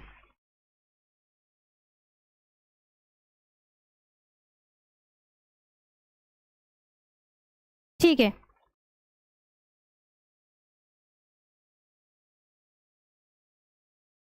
ठीक है, यहाँ पे आंसर क्या होगा? देखिए, खनिज लवण होगा नहीं, विटामिन होगा नहीं। प्राणिज भोज्य पदार्थ और वनस्पति से, अगर हम प्राणिज की बात करें तो प्राणिज से क्या पाया जाता है? प्राणिज से क्या पाया जाता है? तो आपको बता देना है, प्राणी जगत की अगर हम बात करें, यहाँ पे वेस्ट क्वालिटी का फैट, कहने का मतलब जो संतृप्त वसा है वो पाई जाती है। लेकिन जब आप वनस्पति जगत की बात करते हैं, यहाँ से संतृप्त वसा नहीं पाई जाएगी, तो फैट का भी रिसर्च सोर्स नहीं होगा। प्रोटीन दोनों जगत में पाया जाएगा, चाहे वो प्राकृतिक हो चाहे वो प्राणिज हो, दोनों जगत में पाया जाएगा। नीचे के बर्तन में पानी डालकर तथा ऊपर छलनी या कोई कपड़ा बांधकर खाद्य पदार्थ को रखा जाता है, जिसे कहते हैं क्या? क्या वाष्प द्वारा पकाने की प्रत्यक्ष विधि कहेंगे, वाष्प द्वारा पकाने की अप्रत्यक्ष कहेंगे, जल द्वारा पकाने की प्रत्यक्ष कहेंगे, जल द्वारा पकाने की अप्रत्यक्ष कहेंगे? देखिए, यहां से कुछ क्वेश्चन पूछा जाता है। हाँ, ठीक है, आपको यहां पे बताना है। ठीक है, देखिए, नीचे के बर्तन में पानी डालकर तथा ऊपर छलनी या कोई कपड़ा बांधकर खाद्य पदार्थों को रखा जाता है। कैसे रखा जाता है, इसे हम क्या कहेंगे? सीधे पूछा गया, एक बर्तन ले लेना है, ठीक है ना, इसमें पानी डालना है, ऊपर छलनी रख देना है और इस पे क्या करना है? इसी में भोज्य पदार्थ रख के कपड़े से बांध देना है। तो ये प्रत्यक्ष विधि कहलाएगी। क्या कहलाएगी? डायरेक्ट मेथड कहलाता है। इनडायरेक्ट में क्या होता है? देखिए, इनडायरेक्ट में इसके अंदर एक आप बर्तन डाल देंगे और इसमें भोज्य पदार्थ को डालेंगे, तो ये इनडायरेक्ट कहलाएगा। ठीक है, जल द्वारा पकाने की विधि को कितने भागों में बांटा गया है? जल द्वारा आपने 3 ही प्रकार ही पढ़े हैं, है ना। जल द्वारा आपने केवल 3 प्रकार पढ़ा है, एक तो बॉइलिंग पढ़ा है, दूसरा सिमरिंग पढ़ा है, तीसरा स्टूइंग पढ़ा है। अब तीनों का आपको टेम्परेचर बता देना है। क्या है? देखिए, मैं यहाँ पे बॉइलिंग लिख रही हूँ, सिमरिंग लिख रही हूँ एंड आपको स्टूइंग, दोनों का, तीनों का टेम्परेचर बता देना है। डिग्री फ़ारेनहाइट के साथ डिग्री सेल्सियस में, दोनों में बताना है। मैंने एकदम से रटवा दिया था आप लोगों को, अब जल्दी से कमेंट कर दो। जल द्वारा पकाने की विधि है उबालना, जिसे हम बॉइलिंग कहेंगे, धीरे धीरे पकाना जिसे हम सिमरिंग कहेंगे, धीमी आंच पे पकाना जिसे हम स्टूइंग कहेंगे। ठीक है, ए वाला ऑप्शन करेक्ट है। अब बताइए कि इसका आंसर क्या होगा? बॉइलिंग का कितना होगा या फिर किसका कितना होगा? याद है ना? ठीक है, ठीक है, बताते रहिए।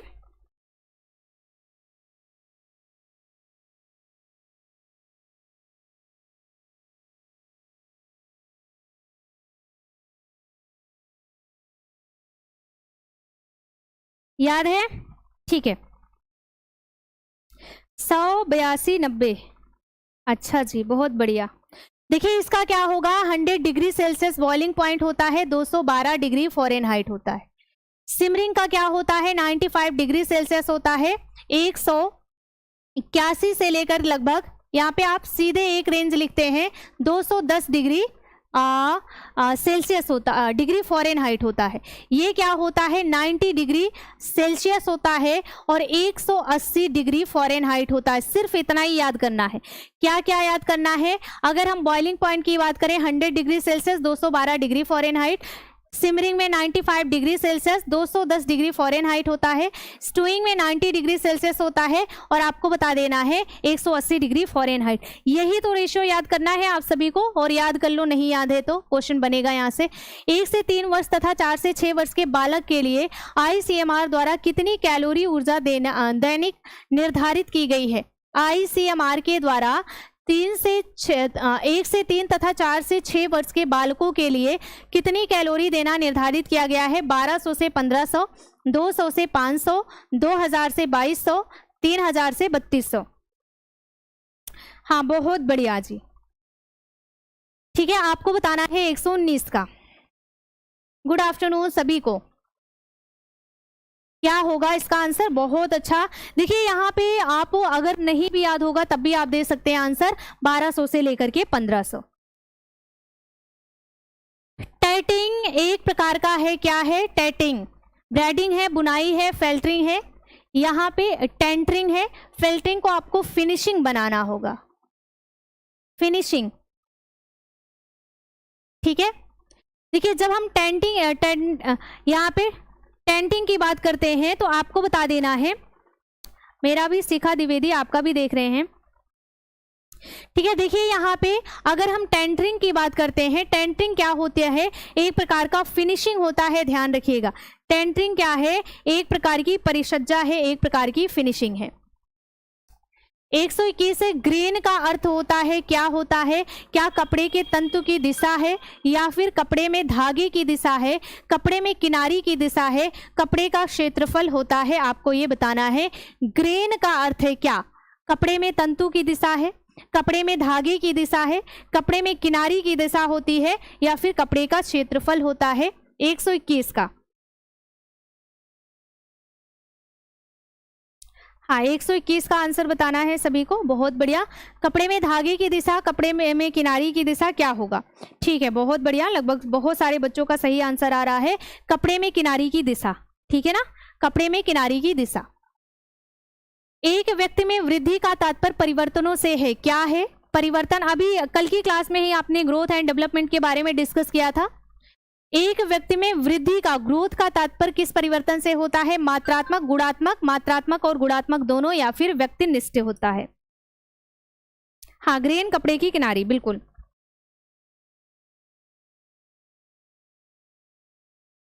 अब एक व्यक्ति में वृद्धि का तात्पर्य क्या होता है? मात्रात्मक। देखिए बेबी इतना छोटा होता है, जब बच्चा जन्म लेता है 2.5 से 3 केजी का होता है, बड़ा होता है लगभग 6 महीने में वो अपने वजन का 2 गुना हो जाता है, लगभग 1 वर्ष में अपने फर्स्ट बर्थडे पे वो अपने वजन का, जन्म की वजन का 3 गुना हो जाता है।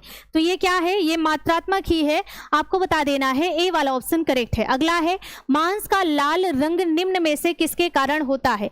मांस का पूछा जा रहा है, मांस का लाल रंग किसकी वजह से होता है? मायोग्लोबिन है, हीमोग्लोबिन है, मायोसिन है, एक्टिन है, बताइए।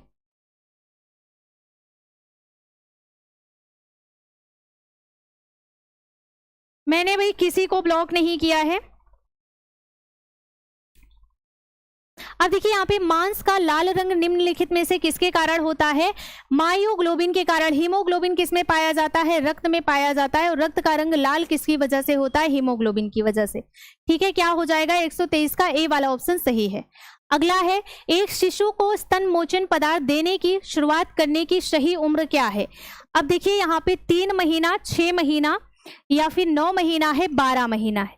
अब इस क्वेश्चन में बहुत ज्यादा कंफ्यूजन है, क्योंकि जितनी बार आप अलग अलग ईयर के क्वेश्चन को देखोगे, कहीं पे 4 महीने को सही माना गया है, ठीक है ना, कहीं पे सीधे लिखा है 4 से 6 महीना, आप अपनी बुक में भी पढ़ोगे।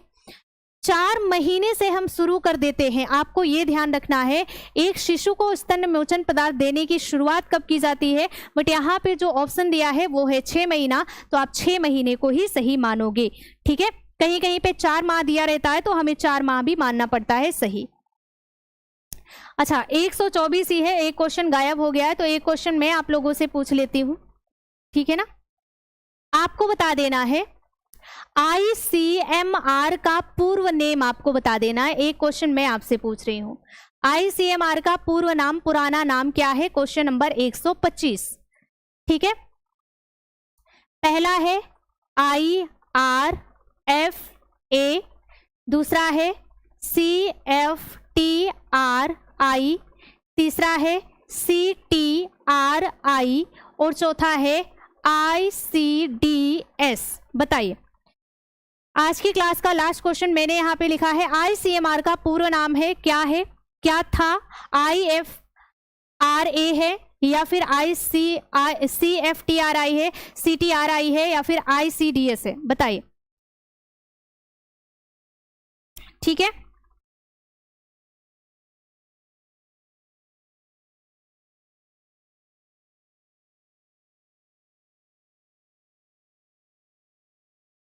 बहुत बढ़िया, बहुत बढ़िया। ICMR, Indian council medical research की बात करी जा रही है, ठीक है। तो आपको इसका आंसर सीधे सीधे बता देना है। बहुत बढ़िया, IRFA है, इंडियन रिसर्च फंड एसोसिएशन के नाम से जानते थे।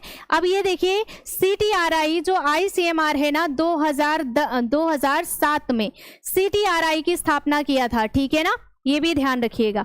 अब बताइए आप कि कितना क्वेश्चन आपका सही है। मेरा सही है, ठीक है, आप लोगों का सही होगा क्योंकि आप लोग अभी यही प्रैक्टिस कर रहे हो पेड क्लास में। अब चलिए, हाँ, इंडियन रिसर्च फंड एसोसिएशन। अब मैं एक बार आप लोगों को ऑफर के बारे में फिर से बता देती हूँ कि ऑफर क्या है। IRFA, ठीक है, आप सभी को पता है, देखिए 50% ऑफ है, ठीक है ना, 50% ऑफ है। आप सभी लोग ध्यान दो इस पॉइंट पर। और कब है, तो कल 14 अगस्त है, 14 अगस्त को 50% है। ये सारे कोर्स हैं, ठीक है, इसका 50% ऑफ मिल जाएगा। ये कोर्स है, इसका 50% ऑफ मिल जाएगा। बताइए RDA में जो चेंज हुआ है वो दीजिए। RDA में जो चेंज हुआ है उसका पूरा का पूरा PDF आपको, ठीक है, ठीक है, 122 से हुई है, बहुत बढ़िया। देखिए जो आपका RDA चेंज हुआ है उसका पूरा का पूरा PDF ऐप पर सेंड कर दिया गया है, टेलीग्राम पे भी सेंड किया गया है। वहां से जाओ और पूरा का पूरा देख लो, और जल्दी ही उसकी क्लास भी लगाई जाएगी आपकी पेड ग्रुप में, ठीक है ना। तो उसका पूरा का पूरा चार्ट तैयार करवाया जा रहा है और उसका हम सही पूरा का पूरा डिस्कस करेंगे। ओके, ठीक है, फिर मिलते हैं अगली क्लास में। Thank you.